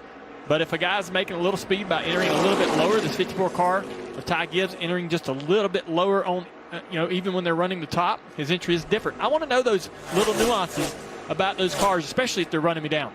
I want to know how you drivers plan on getting through this traffic that's in front of the leaders. As they enter into turn 3 right here in the middle of 3 and 4, there are about 6 or 7 cars, and they are taking up the entire racetrack. They're 2 wide, 3 wide at times. So if you're the 22 of Cindric, I know you hope they get organized, and yet here they are 3 wide again. Yeah, I think it's a great point, Steve, and a great chance for the 54 car Ty Gibbs to change positions and take the lead of this race. Now, we'll see most of those cars on the bottom of the racetrack. That's where the 22 wants them to be. He would love for all of them to move over to the inside. They're not all going to do that. So he's going to have to go the inside here. And he's got to thread the needle, maybe 3 wide. He's getting completely dirty air right here. Not a lot of grip off the car. But the 54 is not close enough really to make any kind of attempt to take advantage of it. When he came out of turn 2 the last time, the 54 was sideways. Again, very loose, lost a little ground. This is, Rick, the 6 is going to cost a little bit of time, but the 54 again, he's hung up with lap cars as well. Very busy here for race leader Austin Cindric and Ty Gibbs, who's trying to chase him down. Now, what will Ty Gibbs do with these lap down cars? It's wild to see these lap cars. They race just as hard, if not harder, than the guys racing for the lead. You can see all these guys sliding around. None of their cars driving very well as these leaders knife through. They have their hands full, and they work hard back here in the pack. Leaders trying to work their way around. Look at them getting loose. And you want to be careful around a lap cars because you're so much faster than they are, but you can't be. You got to be aggressive. If you're not, it's really easier to get in a wreck. You want to just get by them as quick as you can. Of course, it's a battle for the lead, too. So a lot of these leads in these races as they go on these long runs happen during lap traffic. You can find an opportunity, find a weakness. You've got to take advantage of it. Cindric goes around Josh Williams in the 92. Was 6th in Kansas last October. And he maintains that lead over the 54. After working through all that traffic, I thought it would absolutely present an opportunity for the 54, but they both struggled really the same getting through there. Now these guys back here in 3rd place, Gregson, Hemrick, they're all having to go through the same amount of traffic. Oh, man, that's close. The air off of the nose of that 18, off the right front corner, affecting the 9 car there. Again, fighting for the 3rd spot. Noah Gregson has it. Hemrick trying to take it away. Hemrick with that left front down on that line, able to get to the inside here, down the back straightaway. He'll try to side draft a little bit. Hope to pick the 9 car behind the 68 car, Brandon Brown. And Hemrick is going to be able to clear the 9 of Noah Gregson, and he'll take that spot away. We go NASCAR nonstop. You won't miss a thing.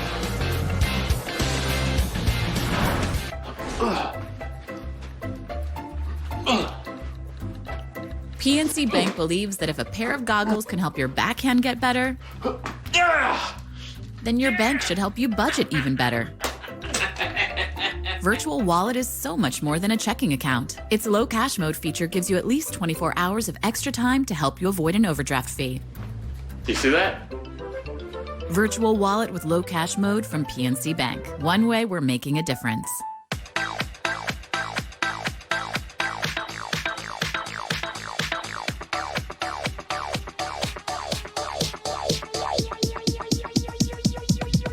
I need to try it first. These are the people who work on the front lines. They need a network that's built right. That's why we created Verizon Frontline, the advanced network and technology for first responders. Built on America's most reliable network. Built for real interoperability and built for 5G. It's America's #1 network in public safety. Verizon Frontline, built right for first responders. I need a Mocha Crunch Blast, please. You got it. I'm on the Mocha Fudge. We're gonna need more espresso chunks. Order up. Sonic Mocha Crunch Blast. Well, that's the thing about claims, you see. They don't happen on your schedule. I mean, take a chestnut. It doesn't just say, oh, beg pardon, sir, but it's now a good time for a jolly bit of window cracking. Oh, I mean, if they did, you wouldn't need a Geico claims team that's available 24/7. But, near as I can tell, chestnuts don't talk. Or maybe they're just really quiet. Geico, your claims team is here for you 24/7. Well, got things to do, Mr. Chestnut, so... The NASCAR season will come to an end, but the championship weekend will last forever. The greatest are the ones that seize the moment. 4 championship races in 3 days, all set against the stunning backdrop of the desert mountains. Night racing, a doubleheader, and a Cup Series champion crowned on Sunday. It's a weekend you'll wish would never end. Get your tickets now at PhoenixRaceway.com.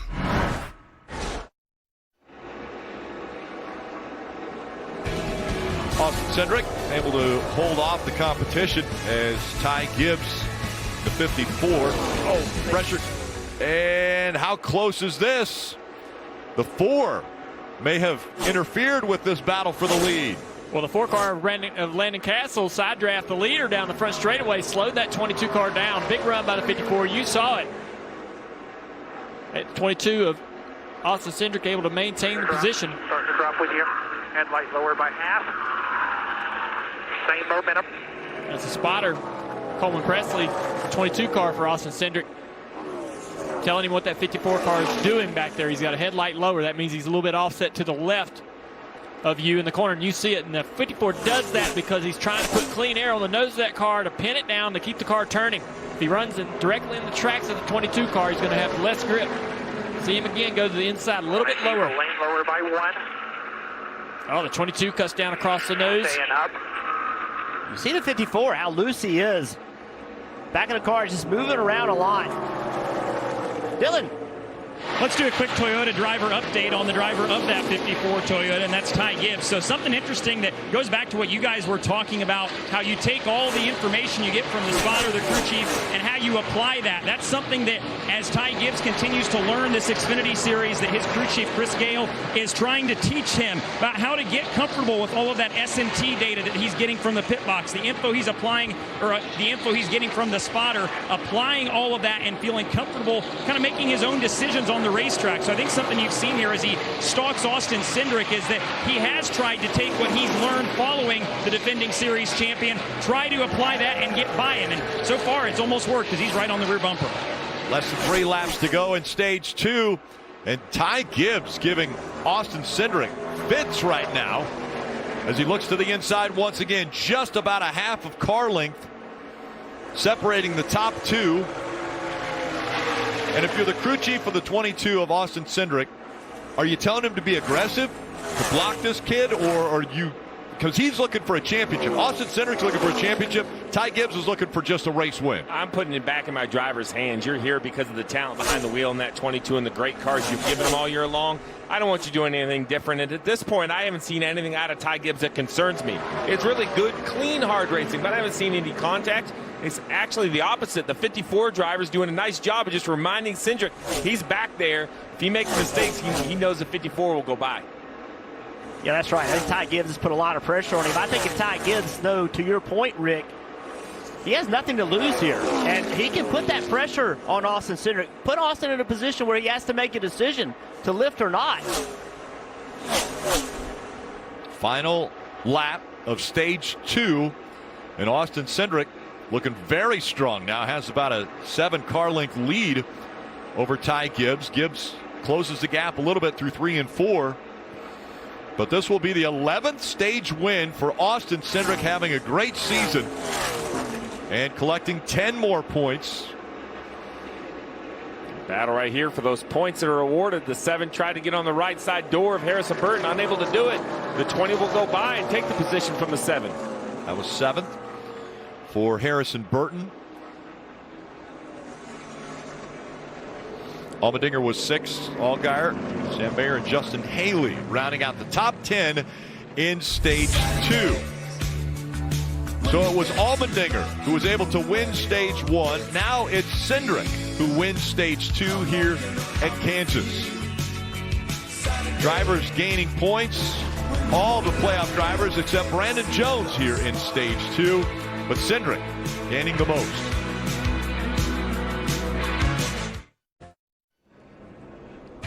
From Kansas Speedway, Austin Cindric has been able to gain the most points through the first 2 stages of the race. Daniel Hemrick, another solid run here at Kansas, 17 points, Allmendinger 15, and then on down.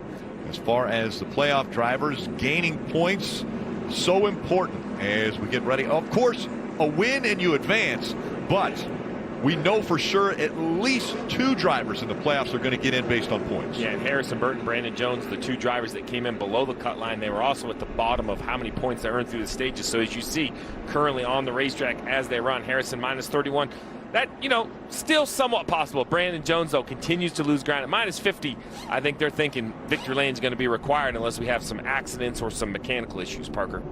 Right, and Austin Cindric obviously very happy in that 22 car. They're deciding to make no changes, just 4 tires, and they want to keep that track position on the 22. His only remark was about how hard it was to drive through traffic, as we saw as he was making his way and race through that stage win, Marty. You saw at the end of that stage, Parker, Noah Gragson lose 3rd to Daniel Hemrick at the very end of the stage, and he said, man, I just need a little bit more overall grip. He said the car started off so good, it just lost front grip at the end of the run. I want more of that last track bar adjustment, Dylan. For Daniel Hemrick at the bottom of the screen, the adjustments they made last time were positive. Now he just wants a little bit more front turn as an air pressure adjustment for him. Ty Gibbs said he's just a touch loose, that he needs to get better behind the wheel. It's going to be close in the race off pit road. Well, the crew works because the 54 had a great stop, gained a spot, and he wins the race off of pit road. Hemrick and Cindric drop 2.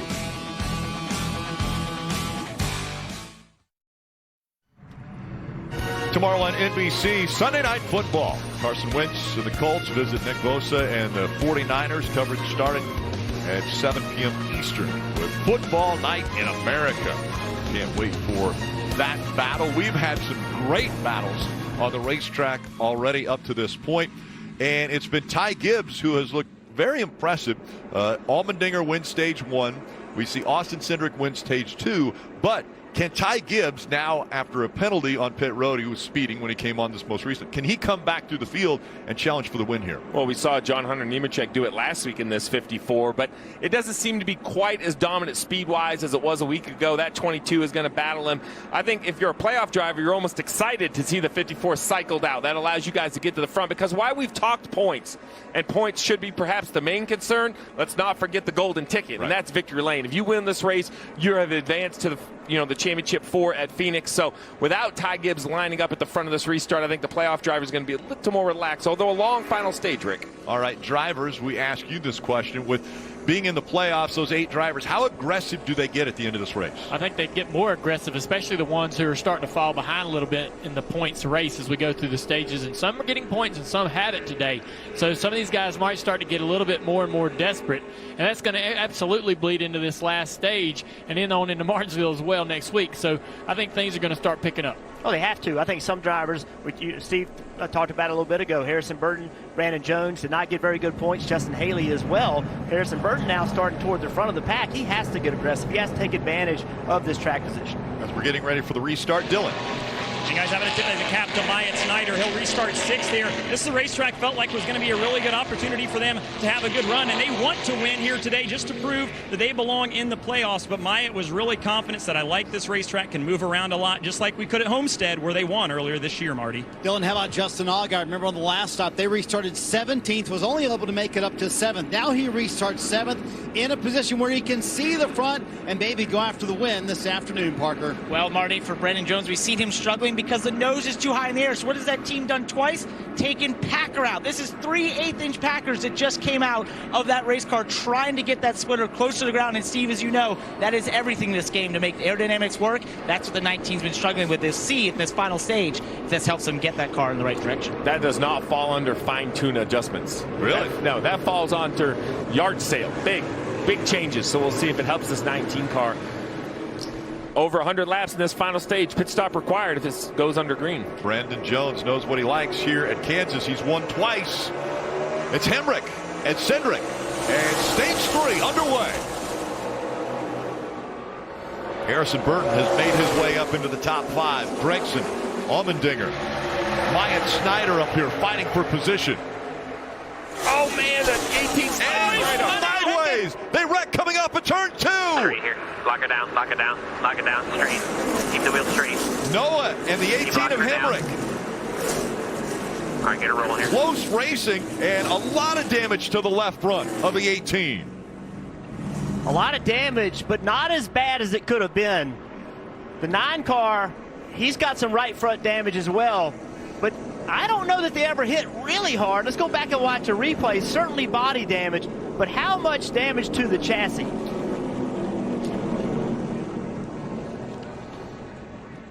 Close racing as they came off of turn 2. We'll take another look at it here in just a moment. So the 9 car's got some momentum on the top side. The 18 tries to get. I think the 18 looked loose right there. Yeah. He looked like his back of his car was wiggling and slid up in front of Noah. And we kind of need to see how that started a good bit earlier, where the 18 and the 22 are side by side in the middle of the corner. See the pace that the 18's losing compared to the 20 on the bottom and the 22 in front of him. He had a problem. He was loose. 2 playoff drivers with damage to their race cars.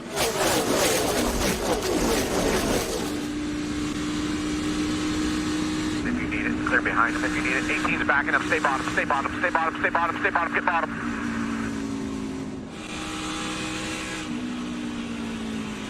Watch him, Regan. Stay top. Get bottom, all the way bottom, all the way bottom. Stay in it, stay in it. Yeah, 18's just out of the gas, sliding up the racetrack. Noah gets into the back of him, turns him around. Myatt Snyder did a great job. Both those drivers really lucky to not spin back up into the oncoming traffic. See, watch the 18. He's on the bottom. 22's taking the air off of him, gets him loose. Now he's coming up the racetrack. Now he's loose. Right? See the rear of the car round? That's why Noah got into the back of him. Just the pace of the 18 was so slow as he was chasing the back of the car. Great job by Myatt Snyder there in the 2. We saw him have to check up, even get into the brakes a little bit so he doesn't hit the 18. So, Steve, I don't see any major impacts between these 2 cars. I think they may have gotten away with this with a little bit of luck. Yeah, the 18 definitely has damage to that left front, but they should be able to, patch it up a little bit. Pretty big damage on the right side of the 9, or bigger than I thought. The body holds up pretty well, but it's such a high-speed racetrack, you're definitely going to have to come in and work on this. The concern, really, Rick, is sets of tires. They both slid down the backstretch, so if they flat-spotted a set of tires, now you've burned a set. We talked about the strategy thing earlier, right? If you start to get a whole bunch of yellows, you're not going to have tire sets. Yeah, so the 18 car, he's came to pit road and changed tires. That was one off of his car. The 9 car will have to do the same. That was a big break for Ty Gibbs. Remember, he had that penalty. He was going to have to start at the tail end of the longest line, but now he'll be able to line up with only 18 cars in the lead lap. He'll be able to line up on this restart in 18th. So interesting for Noah Gragson and Daniel Hemrick. Both of them were below the cut line before the race started. Marty. You see Noah Gragson coming down pit road, and you can hear on the radio just why Dave Ellens is a multi-time championship crew chief here in the Xfinity Series, even calling out the exact dimensions he wants for the tape to cover the seams, and they want to really check the right front. Noah Gragson said his wheel is off a little bit, but he thinks that's maybe more from the flat tires than anything else, but they're going to pay a lot of attention here to the right front to make sure they get everything right, Dylan. And I think for Daniel Hemrick, they believe the wheel is straight as well, but their biggest problem is going to be the splitter, so they've got a couple of these steel blocks that they're going to have to drop the car off the jack onto and onto the splitter, which you see them doing now to try and get that splitter straightened back out. So obviously some heavy damage to the left front, but you can see that block underneath the left front of the splitter. That's the main area of concern for the 18, just to try to get this thing back on the racetrack so it can go through the corner. Damage control for the 9 and the 18. Again on the restart. This is what happened coming out of turn 2. Hemrick. Contact with the 9 of Gragson. Both go around, both with damage.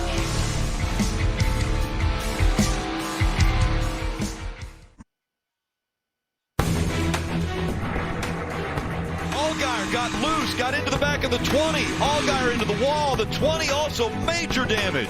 That one's on me. Not only did we wreck our day, but we wrecked a lot of other competitors. Up into the wall he goes. It's the 18 of Harrison Burton who was sideways. To me, it just felt like I got flat out wrecked. Oh, they both hit. Bell slams into Briscoe. How do you handle it when something like this happens with a close friend? Well, to be honest with you, we haven't really been good friends for about 2 years.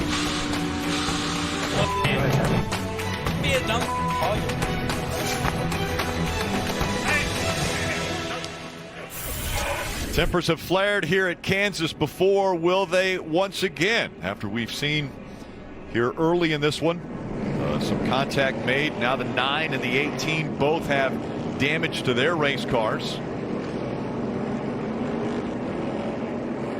And the 20 of Harrison Burton may be the beneficiary of what took place, because right now he's scored in second. So he's underneath both these cars off turn 2 and avoids any contact right there and just kind of squeaks on through. A lot of the guys on the outside very, very thankful that both these cars, as they spin back to the right, don't come up the racetrack. Drivers locking down the brakes. Parker, you've got more on the 20. Well, what a comeback for this 22. Remember, just at the end of stage 1, they had a right front that corded, finished outside the top 10 in stage 1, then found themselves in the top 10 at stage 2, got 2 spots on the pit road there on the stage 2 break, and now find themselves here on the front row. So what a great comeback for this 20 team, where this race started off in a pretty precarious position. And now remember, Noah Gragson, Daniel Hemrick, they were running up in the 2nd and 3rd positions. Now they're going to restart back in 17th and 18th. Well, and the other concern is that now they've used up another set of tires, because that accident killed a set of tires, so they're a set of tires down to the leaders, which may or may not be a disadvantage. Depends on how these 99 laps run. Good repair work, though. Left front of the 18 all taped up. Getting back up to speed as they restart in front of it. Harrison Burton on the inside. Austin Cindric on the outside. That's Myatt Snyder in the 2, just behind Cindric. Myatt Snyder, very good on racetracks where you run that high line. He was able to get his first win in the Xfinity Series at Homestead, Miami earlier this year. All the way up against the wall. Snyder trying to fight for that second spot with Harrison Burton.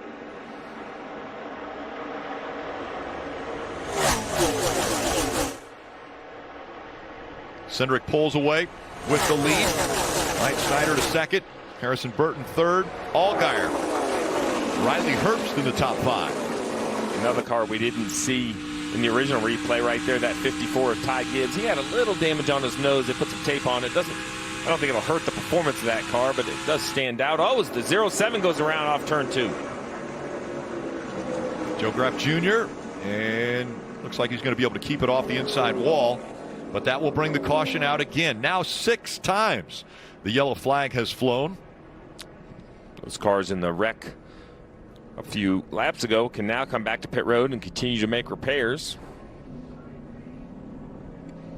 Damaged vehicle policy, anytime you're involved in a wreck, you get put on the clock. Yeah, and you know, all of the cars got their damaged vehicle policy reset. They all made minimum speed, so they're off the clock now, except for their 07 of Joe Graf, because he was the cause of this caution.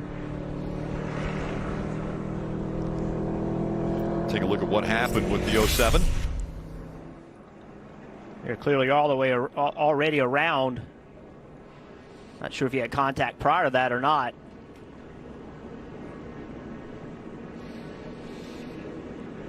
Joe Graff Jr. currently attending New York University when he's not behind the wheel of a race car.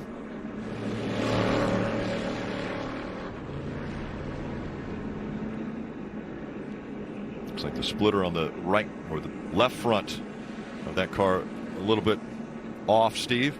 Yep, definitely up. Probably want to get down on the flat. Definitely wrinkled that fender. Left front splitter up. Take a look and see if someone's going to come to pit road here. Maybe the 18. He's all the way in the back. He might come for some more repair work.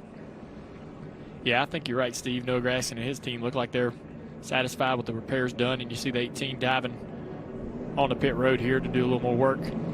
Try to get that left front a little more aerodynamically sound. If you're a Noah Gragson fan, that's a good sign that he didn't pit because they feel like they don't need to do more work, Dylan. And so the interesting thing just in that lap and a half or so, they're obviously tough to feel out exactly what you've got. But Daniel said that obviously the car feels damaged. He notices that, but that it's laying on the splitter. And so it's hard to really kind of diagnose exactly what the car's doing. So that's going to be another thing that they try to focus on here is still getting that splitter up off the racetrack. It's not bouncing on it, but it's just kind of dulling the front of the race car. So it makes it hard to know what it's doing. So you see them dropping it down on that block again, just to try to get that left front portion of the splitter up off the racetrack and then try and send him back out. Is there a limit, Steve, on the amount of tape they put on these cars? All the tape you can stand. You just can't add body parts. You know, years ago you would put a new fender on. Not anymore. You got to repair it with tape. Left front taped up well for the 18.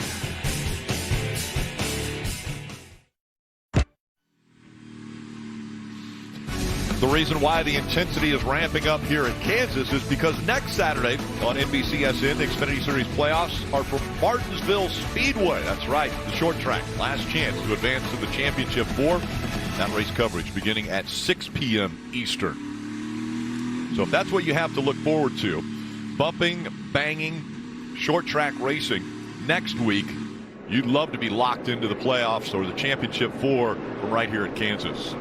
And when you talk to all the drivers, they're all excited. Oh, I'm going to be good at Martinsville. It's a track I have a lot of confidence in, but the problem is they all feel that way. Yeah, only one can win. There can only be one winner. They rarely say, I'm not going to be good next week. That's true. All right, Cindric and Snyder now lining up on the front row. Cindric on the outside, Myatt Snyder on the inside. We'll see what he's got.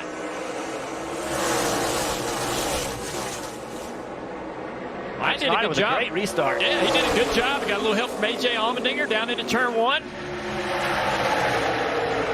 Ty Gibbs on the move on the outside in the 54. Again, after the speeding penalty, he's worked his way back up into the top six.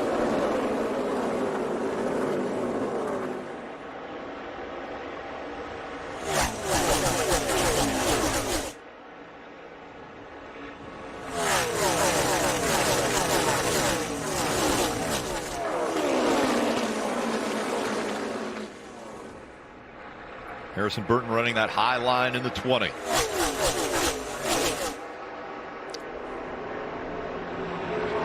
Native Sam Mayer stuck in the middle there. He's going to lose the position to the 9, perhaps the 19 as well of Jones. You see the 1 of Annette, the 39 of Sieg in the picture. 9 of Noah Gragson has to feel good about the repairs they've made to that car.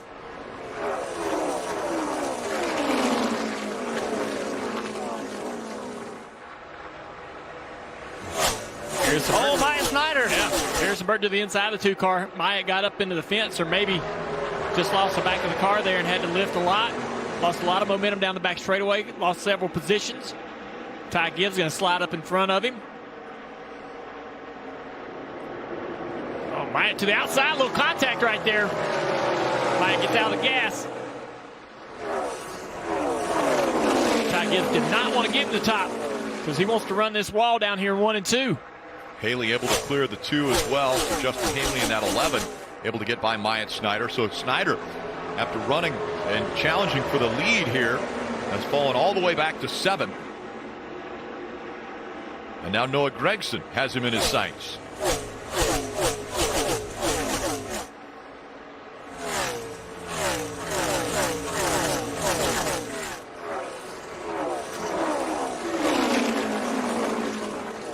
So Noah Gragson running in the 8th spot now, and we'll see how he's able to handle that position and the little bit of damage that they have, Marty. And to answer the question, Rick, yes, they are happy with the repairs on the 9 car for Noah Gragson. He was a little concerned that the steering wheel might be off. In other words, that the toe on the car wouldn't track straight. That might be off, but it is perfectly fine. The one concern is they now have no right side jack post. So when they come to pit road and they put the car up on the jack, it's literally going to have to go all the way to the frame rail to get the right side of that car up. That's the one concern. Dave Ellens reminded him, I told you at the beginning of the day, all we need to do today is finish 3rd. Right now running in 6th, recovered after that big wreck earlier. The repair on the 9 doesn't look like it's holding up, though. If you see down the front straightaway, it's sort of changed shape and a lot of it moving around in the wind, and I'm sure they're going to have to continue to monitor that and adjust and work on that when given the opportunity. Drivers, when you feel vibrations, can you feel that? You can feel it when it changes. That shape, the shape of that repair and that material they put on there changed drastically just last time down the front straightaway, and I'm sure you can feel a little balance shift in the car having a little more front downforce or less downforce in the front. Yeah, when you can see that right front, you can see it shaking. It's actually, you can see the right front fender shaking. Yes, that creates a vibration in the car. The driver doesn't know what the vibration is. He can't see that body shaking. See all that? That is, without a doubt, send a signal to the driver. I've got something wrong. We got 1 set left. We're going long on both remaining sets. The one on there, the one we got.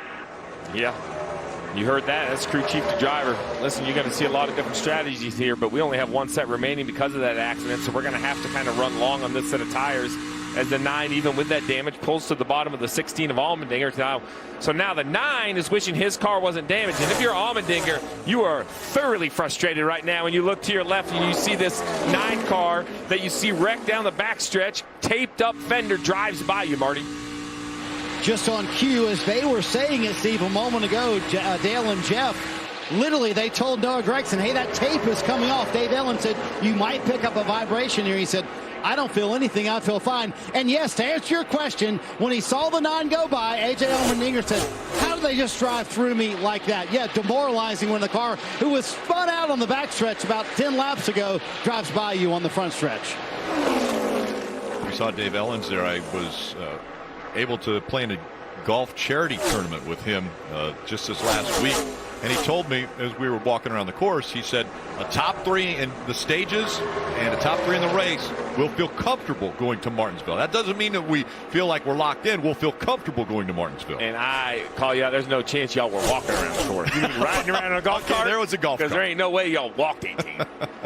Noah Gragson closing in on his teammate Justin Allgaier down the front straightaway. Justin running to the bottom of the racetrack, struggling to find a place where this car can create some speed. He's losing positions here. He lost a spot to the 54. Ty Gibbs going to lose another one here to the 9 car. Side by side down the back straightaway. These 2 are teammates from Junior Motorsports fighting for a spot. Justin's car seems to be better on the bottom. He doesn't seem to want to move up the racetrack. He's fighting hard for this position, but going to ultimately lose it down the front straightaway to the momentum the high side creates. We see the 9 of Noah Gragson recovering from this accident. The 18 of Daniel Hemrick, who was also in the accident. Team made repairs. He's back in 13th, so still on the racetrack. There he is. Points in front of him. He's actually run the 98 and the 1 down from about a half straightaway back. So I think Hemrick has a chance to continue to earn some points, move up through the field. Not quite as fast as he once was, but you never know. A little track position, a late restart, it could all fall his way. You still see how tight the points are between Noah Gragson down to Daniel Hemrick, separated by 5 points, really, between those 3 drivers, Gragson, Allgaier, and Hemrick. You mentioned the damage on the cars. Looking at that 18 car, see the left front. Well, the 9 car, he just ran the second fastest lap on the racetrack with that damage. So the 9 car is really not being hurt by the damage, but I think this 18 car has a little more. Every Aero guy in the series just eye-rolled your statement right there, Jeff. I know. Like, oh, boy. I don't know what to tell them. You know what doesn't lie? It's Yeah. time. It's Stopwatch. quite simple. Stopwatch doesn't lie. I fought it for 20 years. The thing just never seems to go away, Rick. And still a little more damage on that 9. It's exposing itself for Noah Gragson. No issues for Austin Cindric, looking for his first ever win at Kansas Speedway. Out front, he's got 80 to go as we go NASCAR nonstop. Check that out. Internet that's one step ahead. That's cute, but my internet streams to my ride. Yeah? Well, mine's always got my back. Okay, chill. Mine's faster than Harvick. Okay, that's fast. My internet's so fast, it keeps up with me. Yep, that's because you all have the same internet. Xfinity X5. So powerful, it keeps one-upping itself. Can your internet do that? USAA is made for the safe pilots. For Mac, who can come to a stop with barely a bobble. Lucia, who announces her intentions even if no one's there. And Sergeant Moore, who leaves room for her room. With USAA Safe Pilot, when you drive safe, you can save up to 30% on your auto insurance. Get a quote and start saving. USAA. What you're made of, we're made for.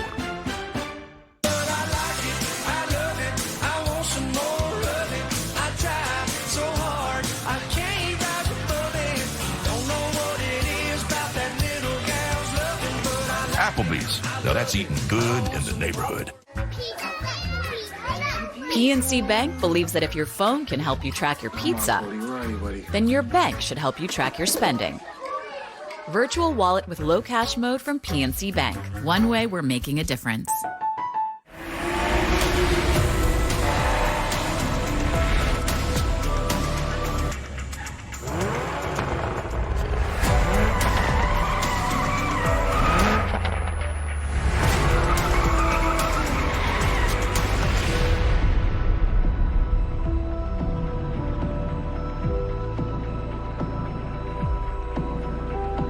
Your turn.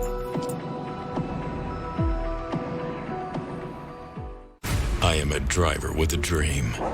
And part of that dream is making all the doubters believe that my name belongs here. I may be new to some, but I am not to be taken lightly. Oh, and now they're really going at it. Yeah, they are. Because if you let your guard down, I will rise above. I am the NASCAR Xfinity Series. I am NASCAR.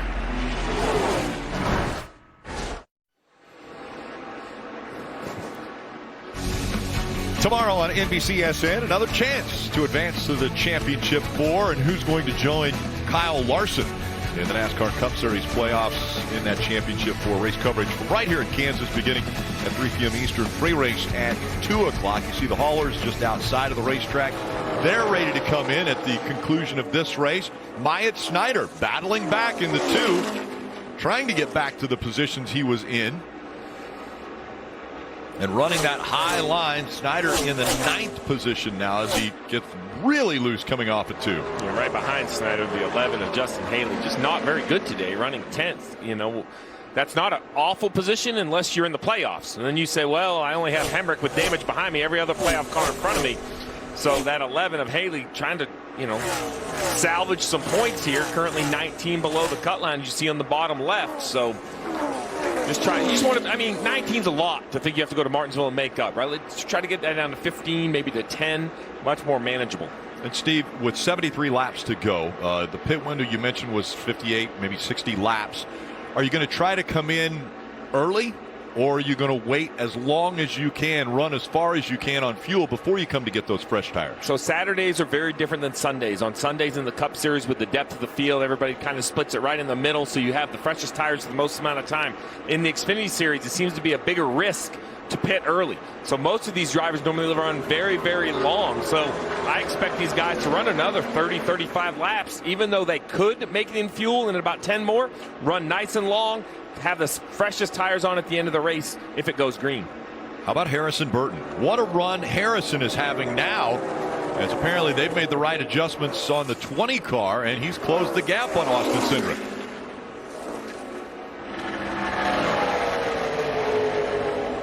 It's been pretty impressive to see this 20 car hang in there, but has to be some balance issues or some challenges the 22 car is facing. They're going to need to work on for stage 3. Harrison, though, is looking at an opportunity of punching his ticket, winning this race. You know, he's so far out of it points-wise. A win here, man, what a relief that would be. You wouldn't have to go to Martinsville, much tougher place, much more physical racetrack, and have to win. He's right there now. This is going to be a really difficult pass. The 22 car is going to go to the top. We've seen the car on the bottom, how loose they can get. Harris is definitely a little bit quicker. But anytime you go to a racetrack where the top lane's the fastest, it makes that pass really difficult. And is it a mandatory, slide job? Is that what you've got to try? You throw it in there a little bit further when you go into the turn? Yeah, there's multiple ways to get around the guy. You can get up there to the left rear quarter panel. If you can get, offset your car a little bit to the left, like he's doing. If you can get to that quarter panel a little bit, get that driver out of the gas before they exit the corner. Then side draft down the straightaway and overdrive the entry of the next corner and take the spot. It's not necessarily an absolute side draft situation, or slide job situation, but you don't want to have to slide job the guy. This kind of puts him in a bad situation. We've seen that here before, where guys don't really like that. But, I think if you can side draft down the straightaway and overdrive the entry of the next corner and take the spot away that way. About a half a lane lower is what we're seeing the 20 run compared to the 22 of Austin Cindric. But that line is slower. And, when you have to move down to get clean air, you're giving up a little bit of pace because you're not running the top. So it's kind of frustrating to be the 20 car, knowing you're quicker, knowing you're much quicker. If he was in front of this 22 right now, he would drive away.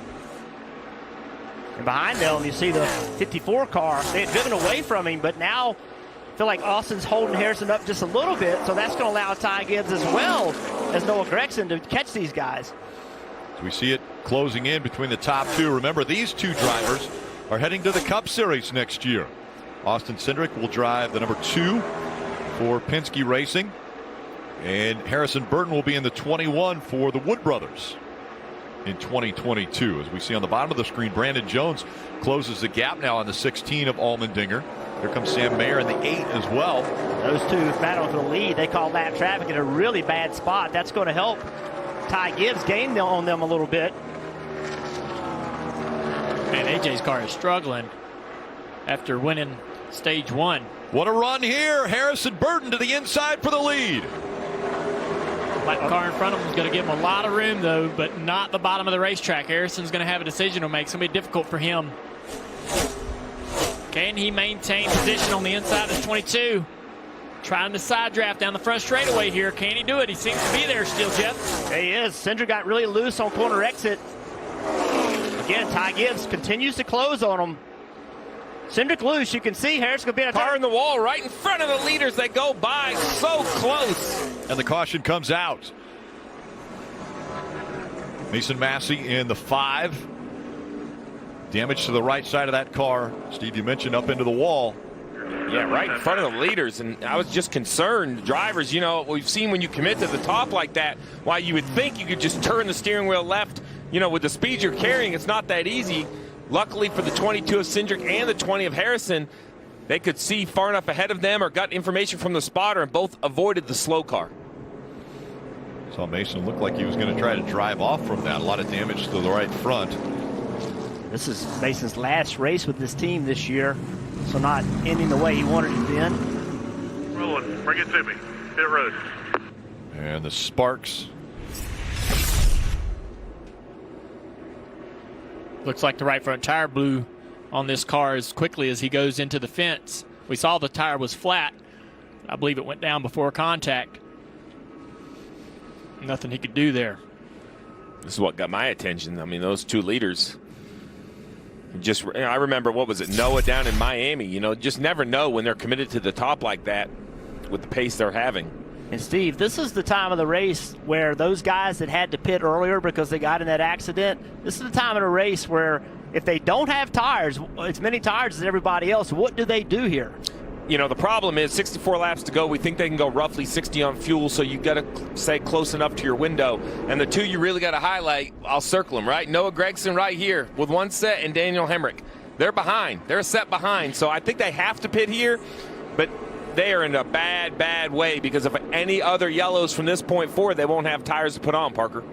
You saw Austin Cindric trying to hold off that 20 car Harrison Burton at the top of your screen. He was lacking lateral grip in that 22, just too loose off the corners. That's where the 20 was beating him. That's going to be 4 tires for them, as well as Harrison Burton, the millimeter screen. He felt like the car was getting tighter, but he was able to turn down through the center of 1 and 2 and beat the 22 on exit, as you saw, Marty. Final set of sticker Goodyear tires going on Noah Gregson's car. As Steve mentioned, there'll be a set down to the rest of the field for the rest of the race. It'll also be a little bit short, so will everybody here on fuel, about 4 laps short. Noah said, I think the race is going to finish on the top of the racetrack, all the way at the wall. Adjust for that if you can. Cindric able to hold the lead.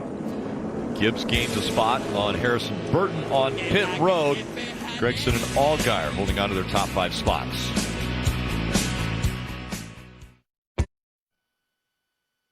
The 10 miles, now he's number 2.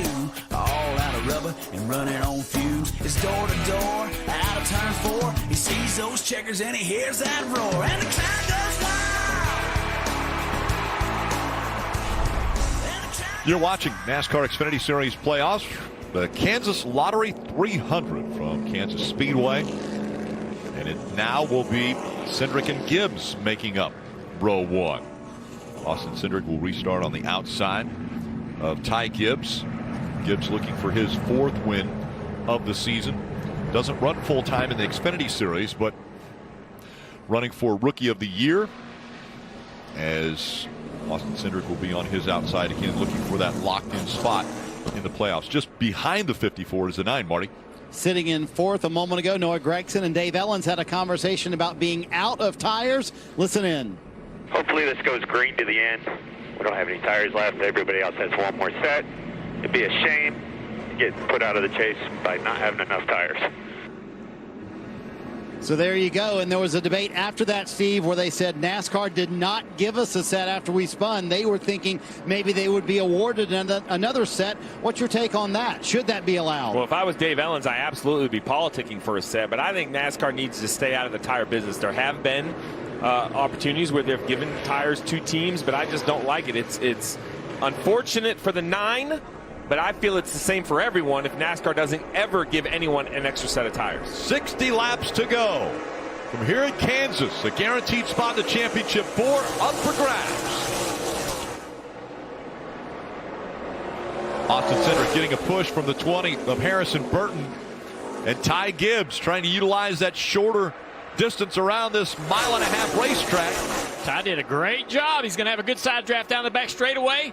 Edge of 4 to the 22, down into 3. He's going to try to force taking the lead, take the line away from the 22. Good job. Ty Gibbs to the front. Here comes the 20 of Harrison Burton. Had a little bit of a run, but on the inside of him, it was Allgaier who stops the run and now tries to take 3rd spot away from Harrison Burton. Allgaier's been really fast around the bottom of the racetrack. We've seen it all day long. Even on long runs, Allgaier about the only car that runs the bottom. So on restarts, that should really work well for him. Jeff Burton in the 10 on the bottom of the screen trying to get by Daniel Hemrick. Again, just 1 race remaining in the round of 8 for these playoff drivers. It will be Martinsville next week. And so they're trying to gain as many points as they possibly can. We know for sure at least 2 drivers in the playoffs will advance based on points. And a win guarantees you a position in the championship 4. Cindric to the bottom here. Not going to have enough momentum down the back straightaway, but he's going to try to create a side draft here, slow down that 54. He does a good job. 54 to the quarter panel, trying to keep him there. Can't quite do it. 22 can come up the track, take his line away. Kind of repeat the process of how he lost the lead before. In my opinion, a little bit of a mistake from Ty Gibbs. We've seen the top as the fastest way around the racetrack, but on older tires, he went to the top really soon, took the longest way around the racetrack. The 22 of Cindric on new tires just went around him on the bottom. Oh, the 54, big moment right there. Way out of the gas. Allgaier able to close in. And we've seen that out of Ty Gibbs a lot today. The back end kicking out on that 54, catching it, and he holds on to that 2nd spot. He's scrappy. He's going to be fun to watch next year. He races these guys hard. 20 car getting around the 8 of Sam Mayer. Harrison Burton continuing pretty solid day for him, trying to work his way back up in the top 2.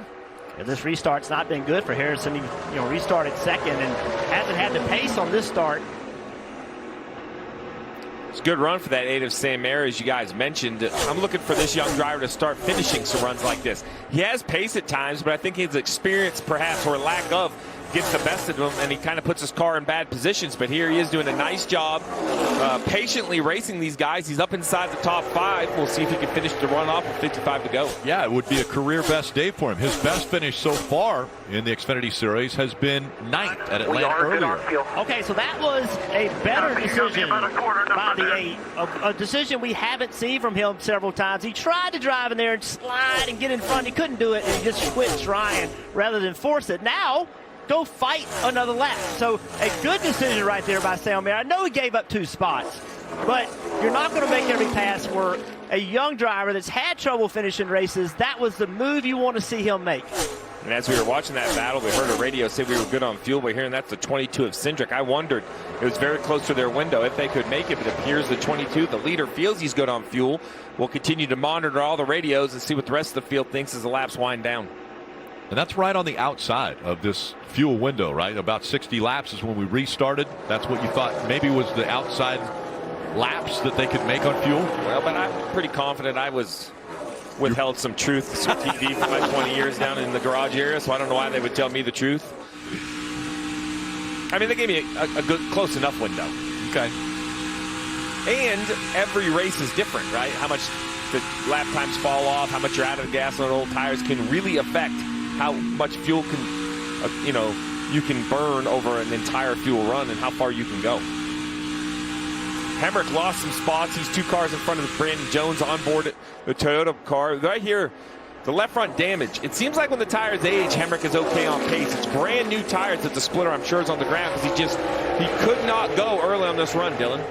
Yeah, his biggest complaint was just that it felt like that damage was pulling the car, the left front of the car, into the corner, and he couldn't really trust it. But that was early in the run, so now you see him, he's moved up a little bit, feeling a little more comfortable with that race car. But want to just take a look at the points there in the bottom left of your screen. He's tied right now, but in that 4th spot. But just a great testament to Dave Rogers and this entire crew. Could have been down and out, patched this race car back together, and now if he's able to continue to click off some more spots, he's only 2 points behind Allgaier in 3rd. So been a really good day for these guys despite difficult circumstances.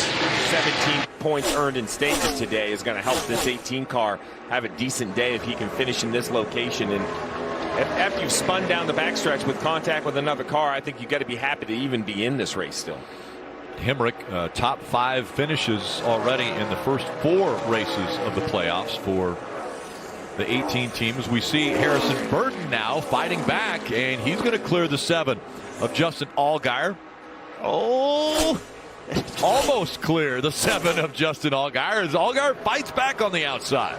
That was a good decision there by Harrison too, because the 7 had so much momentum on him. To pull up in front of him right there would have given the 7 permission to punch it down the back straightaway. A little tight racing here between these two. Marty, what's going on with Allmendinger? Watching the battle for 3rd on the top of your screen. A.J. Allmendinger has had a frustrating day, Rick, to answer your question. Listen on the radio just a moment ago. I'm plowing tight. I know I sound like an idiot screaming about it, but we got to maintain. We got to stay calm, and we got to maintain. We can't freak out. That's the main thing. We're not good. We know that. We get it. The last 2 races, we've been a 28th place car. We just got to maintain and get a bogey. That's all I got to work on right now. Like on the golf course, just get a bogey and get out of here. And after that conversation, Chris Rice reminded his driver, A.J. Allmendinger, listen, we're just here to maintain. Right now, big picture. And the big picture is still plus 30. They go to Martinsville with that kind of points cushion. I think they feel pretty good about making the championship 4. But a frustrating day for Chris Rice and A.J. Allmendinger so far. I think Chris is going to have to play golf with A.J. because A.J. is a pretty good golfer, and he would be frustrated with a bogey, too. So I think the frustration comparison there to golf is probably not helping A.J. right now deal with what he's got with a race car. Well, you heard him. It's not just this week. The last couple weeks, we have not been a very good race car. So this is kind of an accumulation of lackluster performance by their standards. I mean, we say lackluster. He's running 7th, so it's not all for naught. But it's just, Kaulig Racing has turned into a winning organization by their hard work and the grind they put in each and every week, and it's frustrating to them when they don't show up with winning speed. Yeah, Steve, when he said we're shooting for a bogey, I thought, wow, that's, for me, as the kind of golfer I'm in, I'm like, they need to win? Wait a minute. There's debris on the front straightaway. The 07 car's lost a tire carcass going down into turn 1. That brings the caution out. And, Steve, teams that have tires, is it a big enough advantage after they've only run about 14 laps? It's a huge advantage. I just don't know if you want to put them on yet. Right? If you go run another 15 laps or so, I think you'd rather have about 20 to go. There's only 21 cars in the lead lap, so I think this is decision time for all of the cars that have a set of tires left. So let's look right here. It's the 07 up into the wall. I don't know if the tire's already flat or if this is what caused the tire to go flat, but either way, the flat tire then comes off the car. That's like half a tire. It's weird. It's already been a long day for Joe Graf Jr. behind the wheel of that 07. As they're going to change the right side tires. Again, the carcass coming apart. Interliners on these, we're seeing, the tires come off. Interliners on these mile-and-a-half racetracks? Yeah, interliners get the car back to pit road. So it's going to be an interesting decision by all of these guys. And this is a real opportunity for some of the playoff cars that have struggled. So if I'm Brandon Jones or Justin Haley, who are currently 12th and 13th, I'm probably going to do what the leaders don't do. If the other playoff guys decide to put their tires on now, I probably stay on the racetrack and hope I get another yellow to do something. I haven't been able to outrun them all day. Why do I want to stay on the same strategy with them? Even though it would be frustrating to end the race with a set of tires in the pits, I would probably try to get off sequence and try to make something happen if I'm one of those two drivers towards the back. Crew members climbing up on the wall, anticipating the possibility of their car coming down in front of them.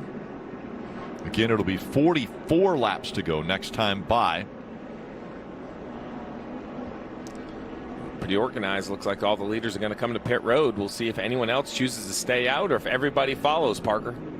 Right, Austin Cindric will lead them down. It was sort of a decision time there right at the start with pit lane. If he was going to come in or not, he decides to come down and get those Ford Goodyear tires as well for Harrison Burton, who is still struggling with a bit of tight condition on that 20 car, getting those Ford Goodyear tires, Marty. For the first time since that bad pit stop at the first of the race, Justin Allgaier finally back in the top 5, running fourth of the car, just a little bit too free. 4 fresh Goodyear tires, and now the Jackman falls. They've had 2 crew members fall in this pit stall today. We'll see how many positions this cost to 7 this time. And lost positions continuing for the 7 team as Brandon Jones is going to grab 6 spots. Did put new tires on, maybe holding those off for later. Cindric loses a spot. 4 spots lost by the 7 team on this stop.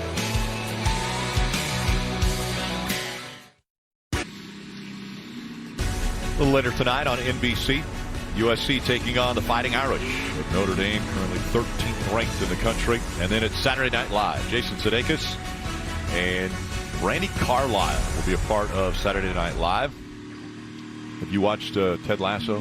Oh, I love it. Great show. I'm excited to see Jason on Saturday Night Live. Just, such an amazing actor. How about Beard?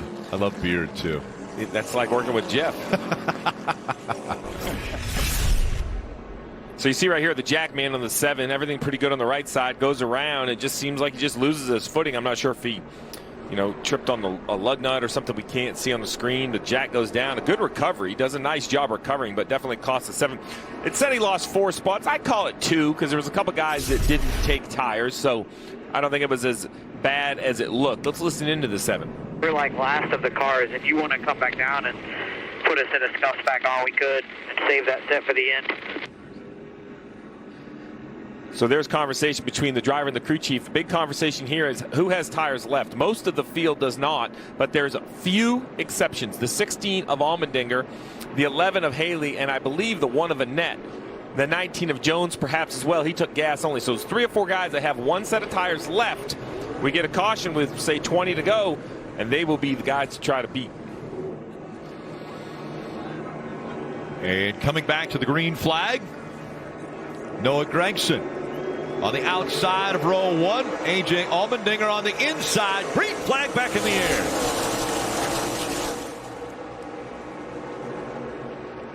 "41 laps to go here at Kansas." And around the outside, Brandon Brandon Jones in the 19, sideways, they avoid. And the caution will come out. A long slide for Brandon Jones. And Steve, they didn't take new tires. They will now, Rick, I believe. Did the 7 car get into this? Yeah, there's a lot of cars that look like they may have had some contact or got close to making contact, trying to avoid.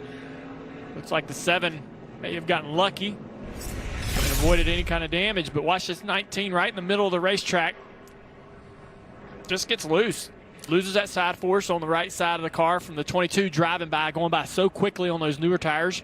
And you got to ask yourself, Dale, if they did come and take fuel but not tires, now you have very little nose weight, old race car or old tires, and in a bad aero situation. Yeah, when a car goes, when a car, there's a 7 car trying to work his way through there, gets a little bump from the 68, Brandon Brown. When a car goes by you on the outside this quickly, it sucks the car around. Outside, stay in it, When stay in it, you stay in run it, side stay by in side, you lose enough side draft. But when a car's going by you quickly on the right side, it's even worse. And another playoff driver spinning in front of the field without having major damage. I would say that Brandon Jones and Allgaier feel really lucky right here. Mike Snyder squeezing by Allgaier. Wow, that was a great job of getting around him. And this is the 5th playoff driver with an issue, which is on par with everything that has happened at Kansas Speedway throughout the years. Pretty incredible. Playoff drivers have been involved. 5 of the 8 playoff drivers have been involved here at Kansas in incidents. This racetrack is difficult for playoff drivers. Yeah, it was a pretty incredible move by Landon Castle, too, to avoid driving into the side of the 19 car. A lot of good moves by a lot of those guys. Everybody gets away in good shape. Marty, what you got on the 7 now? Well, there's a lot happening on that restart, wasn't there, Junior? And for Justin Allgaier in the 7 car, said yes, he did lock up the tires just a little bit. No damage, though. Said he might have hit the right front a little bit, but he feels pretty good about where they are. And here's the replay of how Allgaier somehow made it through without any tire issues and also without any damage. What's so impressive about what Allgaier did is he had to make that move, and Jeb Burton was on the outside of him. And he had to make the move right then, and it gave Jeb enough room without running into the side of him. Just a great job by Justin. Yeah, did you see Jeb move too? Like Jeb in his peripheral sees the 7 car changing position, even just by a foot or so, and makes an adjustment himself. Kind of saved both those guys. Parker. As you can see here in the 19, Brandon Jones, he mentioned having some of that front end damage. They're just going to work here in the 19. They did change all 4 tires after that spin there off of turn 2. As you see the team just taking their time to make sure they can get that nose as patched up and as perfect as they possibly can after that spin. A lot more tape. Quite a few drivers taking advantage of tape today here in Kansas as we get ready for the choose rule once again. Brandon Jones will get out in front of the pace car, which will keep him on the lead lap. So old tires on the front 6 drivers. Then you have Cindric, the first driver, on brand new tire, or well, I call them brand new, half a lap tires back in 7th. Harrison Burton the same. So we'll see if they try to choose the bottom to gain positions or if they'll stick with the top and the numbers. The 22 goes to the top, and so does the 20 of Harrison.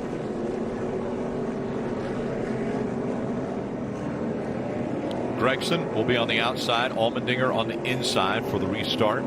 Daniel Hemrick also on that outside line. Ryan Sieg will be inside in row 2. Haley and Michael Annette in row 3. It's interesting that the 16 on the front row of A.J. Allmendinger is gambling on this, saving a set of tires to get a caution, because earlier we heard radio from Chris Rice saying, hey, we just need to have a solid day and protect points. This strategy kind of goes on the other side of that, but they may feel like with all the issues of all the other, playoff guys, that let's just win and let's forget about points. That's kind of what this gamble would try to work out. We'll see if it works for him, Marty. And with this caution, Steve, everyone up front who pitted at lap 137 who stayed out on that last caution, they are now good on fuel. Now, I don't know if the tires will hold out as well, but fuel-wise, they're good to the end of the race. So now it's just a question of how many laps we'll get under caution versus under green and the speed. I expect that 22 of Cindric with those brand new tires to have a tremendous amount of speed, but will the 9 be able to get out there a little bit and gap themselves? Even if it doesn't work out for a win, you want to get out there as far as you can just to save positions when new tires get there.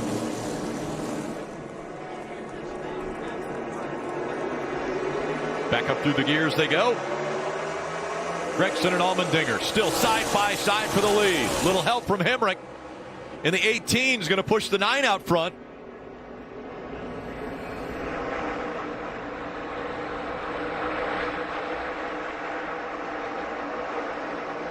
Ryan Sieg falling back pretty quickly in the 39. Big run from Myatt Snider in the 2 back there on the right side of the screen. New tires on the 22, all the way up to 4th place. Yeah, he was able to clear everybody on the outside, and then right behind him, they got 3 wide and slowed up everybody else on that outside lane. Hemrick trying to side draft the 16 of Allmendinger. This might lose Hemrick a spot to the 22 if he's unable to get there. Yep, now the 22 will be on his outside.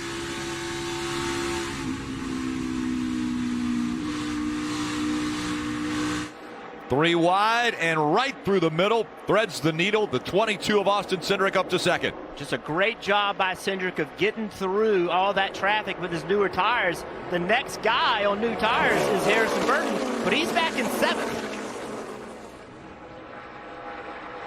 Cindric looking for momentum as he gets closer to the championship 4. Already 5 wins this year, but he's been winless the last 9 races.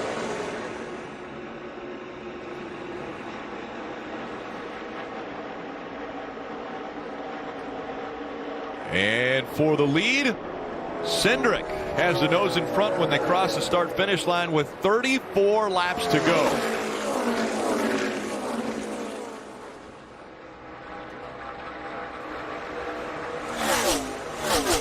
Kind of surprised with the pace of the 9 car here on these older tires.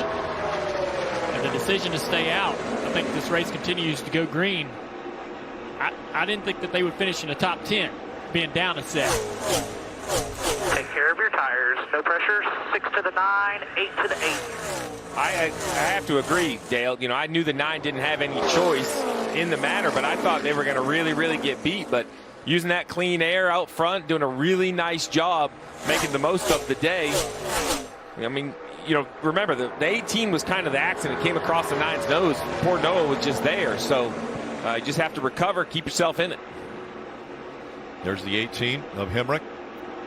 He's currently running in the 7th spot now, chasing after Ty Gibbs with the pressure from Allgaier on the inside in that 7. And basically, guys that have a set of tires left, you know, Haley, Allmendinger, they'd probably like to see maybe 10 or 12 more laps. They don't want a car to come out with 2 or 3 to go because there'd be too many cars to pass. They're going to want 20 laps or so to make those new tires work. Yeah, looking at the way this is, you know, going, how far back would they restart? I don't even know if I want to change tires now because it's going to be so difficult to drive back through the field, even with those newer tires. A lot of cars on the lead lap here. 23 cars on the lead lap right now.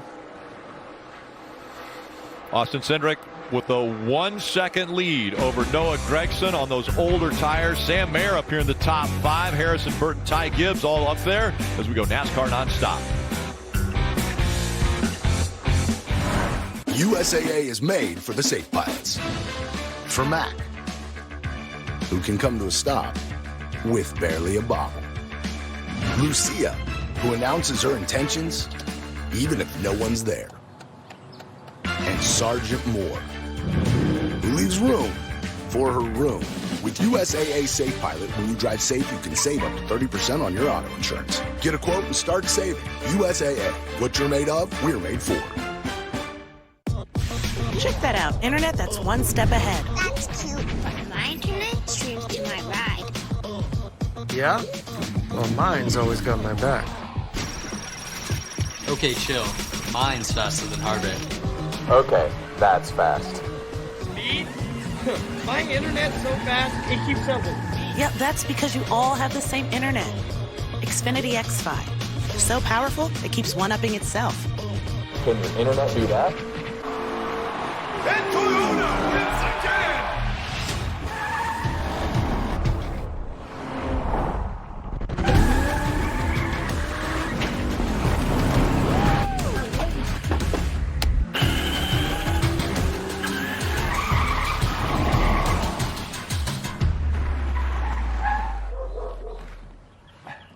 Oh, hey, Pat. Toyota, let's go places.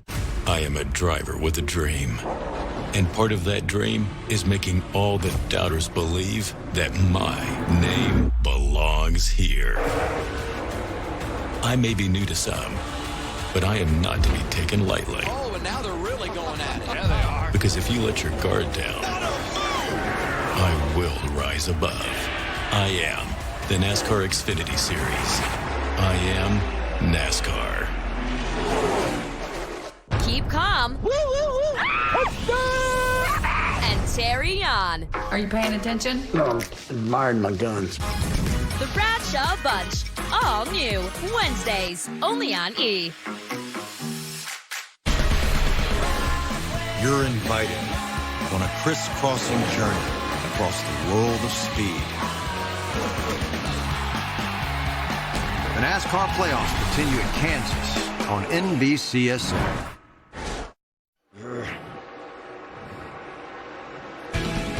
So much action up front here in the Xfinity Series. Tomorrow on NBCSN, it's the Cup Series turn. Countdown to green at 2 o'clock, 3 o'clock racing. Again, another locked-in spot available for the playoff drivers. And a very hot Kyle Larson coming in here with 8 wins already on the season. Everything wrapped up with NASCAR America post-race show at 6:30 tomorrow. This battle right here having a huge slow up for Harrison Burton in that 20. Ty Gibbs is able to catch him and get by. Ty Gibbs now the next guy behind Cindric with new tires. Harrison turns underneath the 9 car, but just can't clear him, and then guys would come from behind to get by him. Gotta make this fast. Party. Meanwhile, behind them, Justin Allgaier sitting in the 6th spot, turning some quick lap times. But a moment ago on the radio said, I have a left side vibration. Crew members have their helmets on. So far, no activity. He said, are you sure you got all the lug nuts tight? Jason Burdett said yes, but he is watching closely.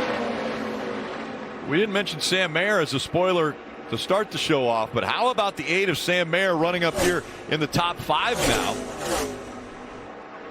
Harrison Burton still trying to get by the 9 of Gregson. These two fighting for that spot. The 9 goes down on the apron, the side draft for 20. Harrison just needs to be a little more assertive right here, and that's what he needs to do. Just take the line away, get back to the high line. The 9's going to go to the inside here, but side draft, be aggressive. Man. That word aggressive, that's what Harrison has used when we've talked to him. He said, that's the one thing I haven't been doing this year is being as aggressive as I should be. And now he's through the middle of the contact. No! Harrison up into the wall hard. Burton into the wall. The 9 of Noah Gragson collected as well.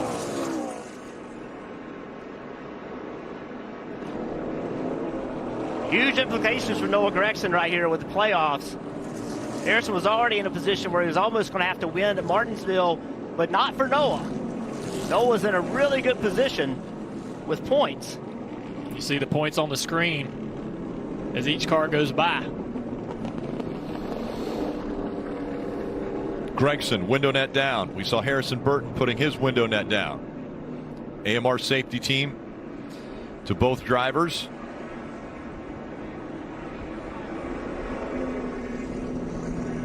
And now, once again, we mentioned must-win situations. Is it going to be that way for multiple drivers? Brandon Jones, Harrison Burton, potentially Noah Gragson.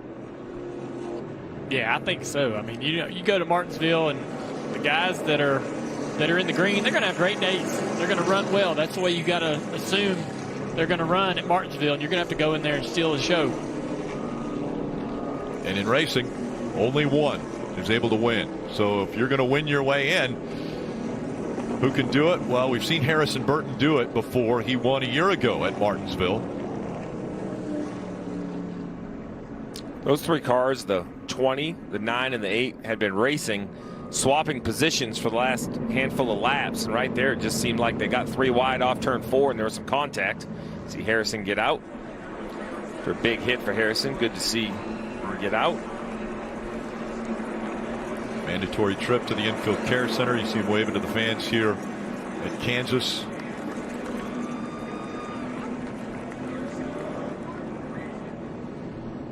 Tough racing we've seen it all day here at Kansas. So now the drivers that have tires left will come to pit road, and some other drivers might come to put some cooler scuffs on. That, I think, is an advantage for the 11 and the 16, who I know have brand new tires left. Marty. Yeah, brand new tires for A.J. Allmendinger. Still struggling with the handling of that race car. They're going to come put those 4 fresh Goodyear tires on here. 20 to go. Get the green with what, about 17, 18 to go. It's going to be a really good run for the 16 potentially. Meanwhile, coming to pit road, Justin Allgaier. Remember, he had that left side vibration. They're going to put on 19 laps, scuffed Goodyear tires. We'll see if that helps them out a little bit, Dylan. Daniel Hemric at the top of your screen. Remember, they are out of new tires, so trying to find the most gently used set to put on this wounded 18 car. Daniel said that it was really loose on takeoff, so going to try to get the nose lowered into the racetrack, help it get through the corner a little bit better, and then put those older tires on along with fuel for Hemric. Look at the replay here. The 8 car on the inside. They come off the 4, and the 8 just comes up and clips the 20 in the left rear. And Harrison just has no control at that point. Harrison's trying to get to the inside of the 9.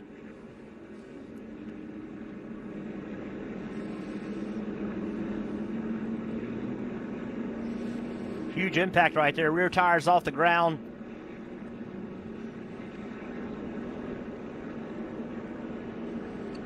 You just got to assume it's missed timing from the 8. I don't think it's anything malicious. It's just a mistake. Want to get right up behind the 20, probably get the draft, try to get inside the 9, and just mistimes it. Catches the left rear quarter panel of the 20. Will wreck the 20 and his teammate in the 9. A mistake out of the young driver in the 8. We talked about speed, but trying to get it to the finish.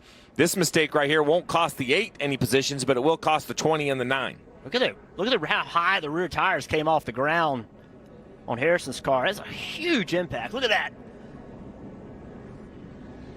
Yeah, the 9 pushing on that passenger side as well as he was going in. So now, playoff drivers, what a day they have had. And virtually all have been affected. Lug nuts falling off the 16 on a pit stop. A long right front change for Allmendinger. And the 7. Jackman falls going around the front of the car. Does a nice job recovering, but some spots were lost.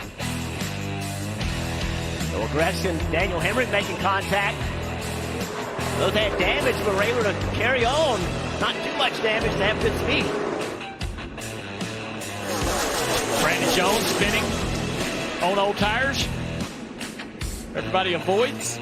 And then this crash right here, Sam Mayer gets into the left rear quarter panel of the 20 car of Harrison Burton, sends him up the racetrack, takes out the 20 and the 9 car of Gregson. We mentioned earlier how Kansas has been difficult for playoff drivers. Look at how many of the round of 8 have been involved in accidents or issues here at this racetrack for the number of years that we've been coming here. 6 years in a row, you've had at least 5 of the 8 drivers involved. Yeah, it's tough to try to maintain your position here because of it. When you look at the points, Cindric currently leading, Allmendinger plus 48, but this only tells part of the story, right? While the 9 is going to the garage area, Haley at minus 13, he's now lined up inside the top 15 with brand new tires. Allmendinger's 11th, brand new tires. Brandon Jones 9th with new tires. So they may be scuffs or stickers on Brandon Jones. We have to confirm that, but I know that Allmendinger and Haley both had a set of stickers left. So you got to assume that this restart with 18 to go currently is going to be crazy. These guys want to win. That's the guarantee for next week, that you don't have to worry about Martinsville and to know you have a shot at the championship a week later. We've seen Brandon Jones be aggressive on the racetrack. Right now scored in the 9th position and 35 points below the cut line right now for Brandon Jones. Allmendinger, Allgaier, Haley, Hemric, all behind him.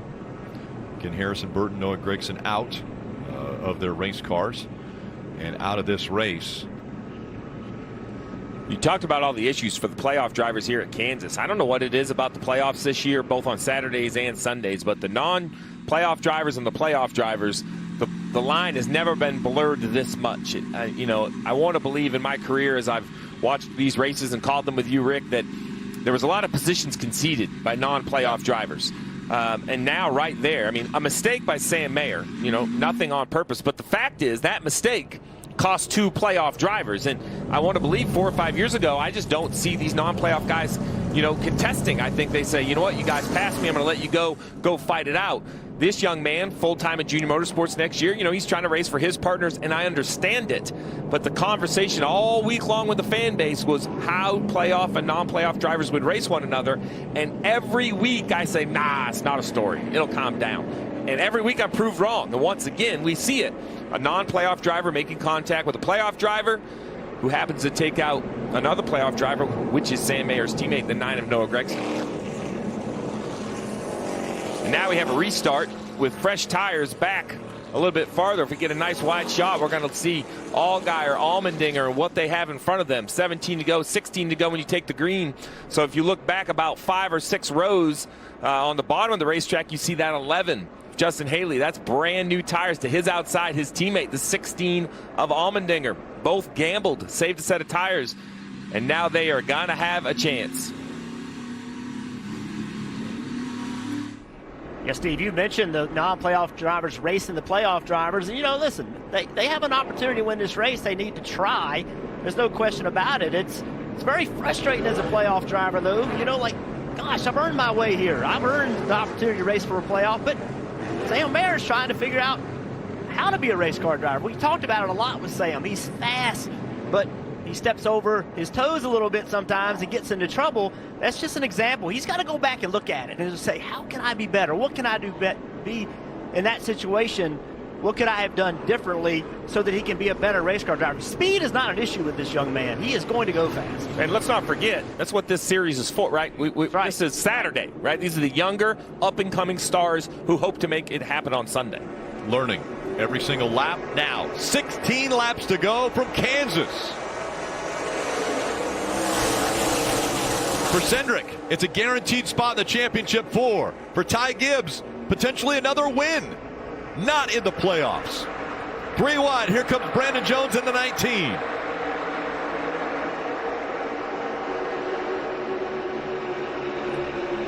That bright yellow Brandon Jones to his outside, the 16 of Allmendinger. Look at Allmendinger in the middle, 3 wide, right on the door of Jones. He knows he has to go. He has to make these new tires work. He's going to do it.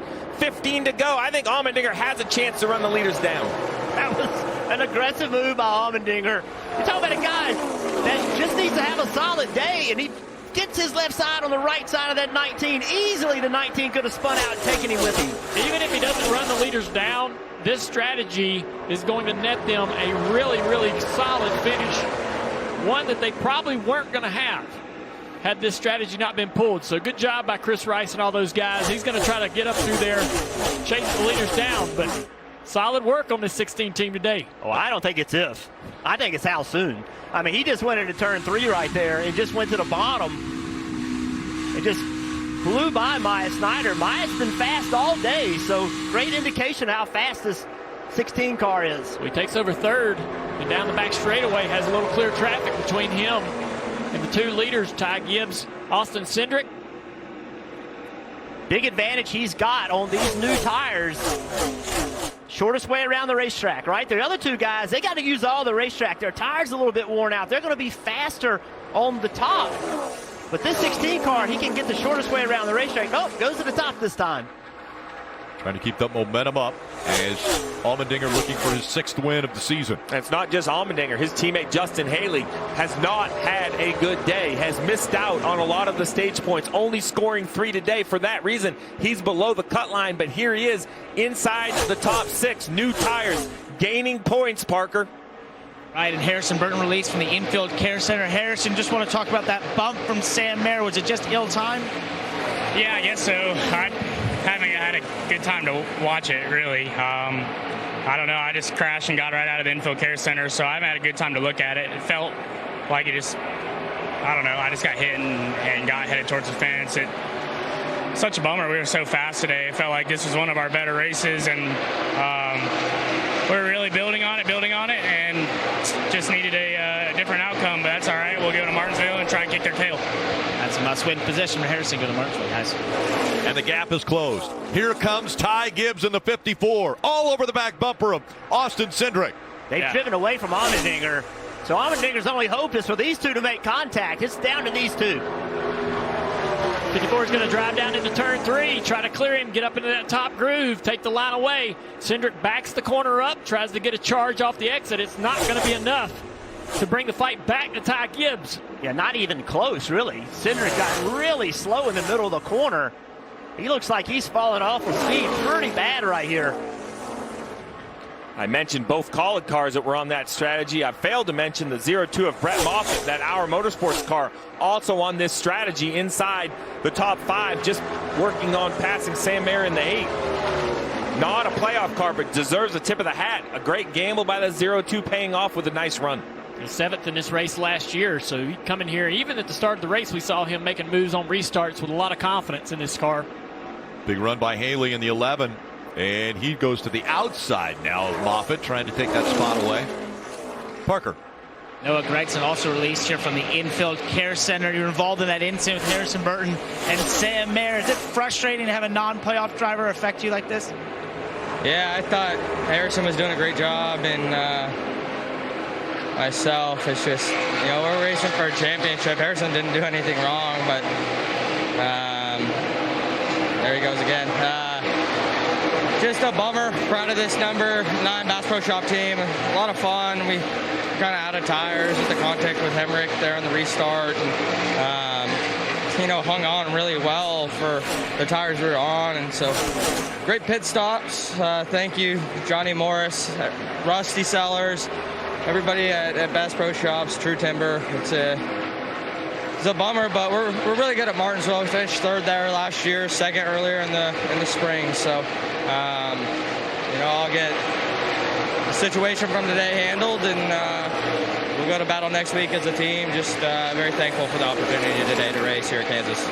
You can tell that both these drivers are going to be most likely in a must-win position in Martinsville, guys. Yeah, projected. You look at the points now. Gregson, Brandon Jones, Harrison Burton, all minus 23 to minus 50 as far as points go. There's Brandon Jones in the 19, falling back to Allgaier. Under 7 laps to go, and Gibbs already has put almost 0.8 of a second between himself and second place Austin Cindric. Good interview there from Noah. Just pretty collected. Hey, I'll go take care of that this week. Meaning he'll go talk to his young teammate. But going to Martinsville, Noah Gregson's a winner there. He won a truck race at Martinsville, his first truck race win. So he's got a lot of confidence that he can go win. Dylan. Well, guys, Justin Haley, you talked about them playing this strategy perfectly. It has been a, quite frankly, terrible day. They've been loose all day long and have thrown everything at it. Couldn't quite get anything to work, but this strategy is going to take them from potentially a minus 23-point situation, which they were at earlier in this race, to now they sit minus 7. So came in here minus 6, going to lose just a point, and that's going to put them in a much better spot going to Martinsville next week, but a great recovery for this 11 team. And if the 54 holds on to win this race, that means 3 positions will be based on points at Martinsville next week. And so that puts a lot of these people back in contention. If you've got someone who wins, but Cindric and Allmendinger comfortably now 1 and 2 in the points. Cindric would be a lot more comfortable if he could get up here and catch the 54 and win this race and lock himself into the championship 4. And Haley back there in an 11 car. Remember, he told us a few days ago that they got to Phoenix a couple years last year by just being consistent, being smart, and so far that's helped him today as well. Let's see if he can take advantage and move into it after Martinsville. 54 car, so impressive this year. 5 wins for Kyle Busch, 3 for Ty Gibbs, trying to add to that today. Christopher Bell, John Hunter Nemechek a week ago, all taking it to victory lane. I think that's what exactly what I was thinking, Rick, is it's difficult to take so many different drivers and put a car underneath them without practice, without really understanding what drivers really prefer. To put just a race-winning car on the racetrack every single week for these guys to go out and compete in, and they do it. From the young guys, the veterans, it's given John Hunter Nemechek an opportunity to show what he's capable of. Obviously, it's gotten us excited about this young man, Ty Gibbs. And Chris Gale, crew chief, Steve, he told us several months ago, he said, hey, man, they took me out of Cup, put me in Xfinity. So what I said is, I'm going to build the fastest Xfinity cars in the world. I'm going to put myself in a position where people won't be back in Cup, and he's done exactly that. Yeah, we have the 54 of Gibbs leading Cindric, Allmendinger, Haley. And how about Ryan Sieg back there in 5th? He just passed Moffitt for the 5th position. Great call by the 39 and looking to have another good run at Kansas. It's one lap to go, presented by Credit One Bank. At just 19 years old, he turned that about 3 weeks ago. Ty looking to become just the 6th driver under the age of 20 to reach 4 Xfinity Series wins. And all 5 prior have won at the Cup level. So a bright future for the grandson of Coach Joe Gibbs as he makes his way for the final time through turns 3 and 4, looking for his 4th win, first time here at Kansas. And it's going to be Ty Gibbs winning at Kansas Speedway. Let's go. Love you guys. This is all. Let's go. Awesome job, bud. Awesome job. Proud of you. What a season it has been. As we mentioned, he's going to be getting into the ARCA car a little bit later on this afternoon, this evening. And the second that race starts, he will be the champion in the ARCA Racing Series this year. What a season it's been for him there, but also here in the Xfinity Series. Started the season off with such promise, winning at the road course at Daytona, getting his first Xfinity Series win. And at 19 years old, he becomes the youngest driver to win 4 Xfinity Series races.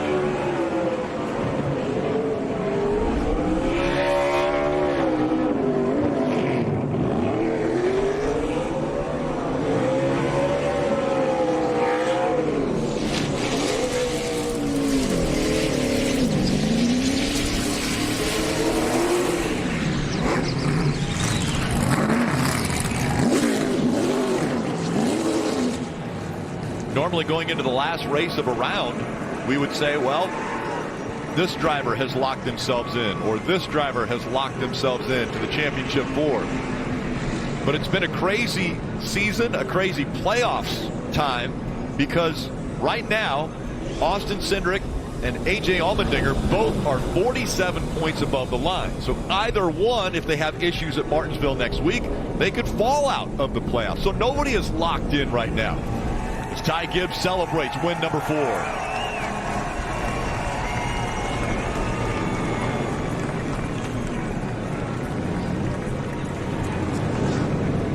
A great race car and a very talented driver. And down there at the finish line with him, Marty. How about the performance for Ty Gibbs, who seems to be relishing this one? Chris Gale, the entire 54 team, back-to-back wins for this team. I think they're running out of room for stickers over here, for win stickers. Hey, Ty, walk me through that restart and how you were able to get by Austin Cindric in the 22. Yeah, you know, it was, man, what a day. First of all, I'll say, you know, all glory to, you know, my Father above. You know, everything, you know, goes to him, and this is awesome. And, you know, I can't thank everybody that helps me, Monster Energy, and, you know, everybody that's a part of this deal. And, you know, I'm just so blessed, and I just want to say thank you. And this is just wonderful. How did you get by the 22 there? Sorry, I forgot to answer your question. I'm lots of words right now. You know, I just feel like he got a little bit free and just kind of slowed down a little bit in 3 and 4. And I could just get to his left rear and just side draft him and get away from him. And luckily I pulled out with it. I got loose a couple times over there, but, you know, I was just trying to give it my all. Just trying to come back with the win. To have 4 wins this year in the Xfinity Series is just unbelievable. And like I said, all glory to the man above. And, you know, I wouldn't be here if it was without him.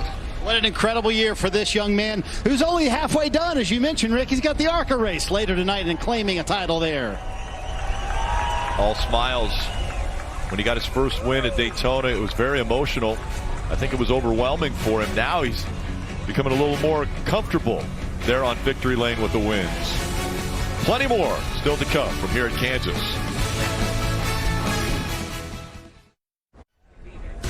That's where Ty Gibbs is on his way to, the Ruoff Mortgage victory lane here at Kansas Speedway. And it will be the 4th time that he's been able to visit victory lane. See his crew there celebrate with them.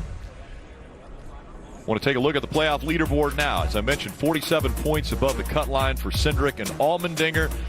I'm not going to say comfortable, but those guys in the best situation as they go to Martinsville. Everybody else, they are going to be sleepless throughout this week. I'll say comfortable. I think 47 points is what they were trying to accomplish. They're going to go there, not mathematically in, but that car rolls off pit road and just runs on the lead lap for the first couple stages. They're going to have a good day. But from Allgaier to Justin Haley, that points battle is going to be heated through the stages. And then Gragson is going to need a little bit of help, or he can help himself and go to victory lane. Same opportunity for Jones and Burton. Harrison won there a year ago. Noah's won there in a truck. So this field right here is far from settled. It's going to be exciting at the Paperclip next week. Yeah, I think if you know Brandon and Harrison, you go to Martinsville just knowing what you got to do. Just got to go win. Do whatever you got to do. And the real heartburns, Justin Haley, Daniel Hemrick, Justin Allgaier, those three, they are going to have a very difficult Martinsville. I think Hemrick, though, spinning out earlier in the race with the damage that he has, and Haley, the car just wasn't performing today, didn't get many stage points. They got to be thrilled to come out of here +7, -7 with a shot to go to Martinsville and make it happen.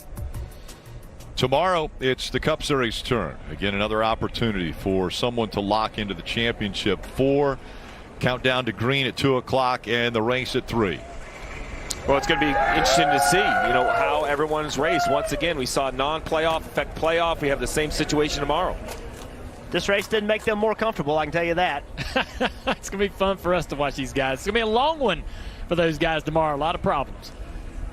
And temperature will be a little bit warmer tomorrow than it was today. Obviously a cool race day here at Kansas, but a wild one for a lot of the playoff drivers. 6 involved, 6 of the 8 involved in incidents on the racetrack.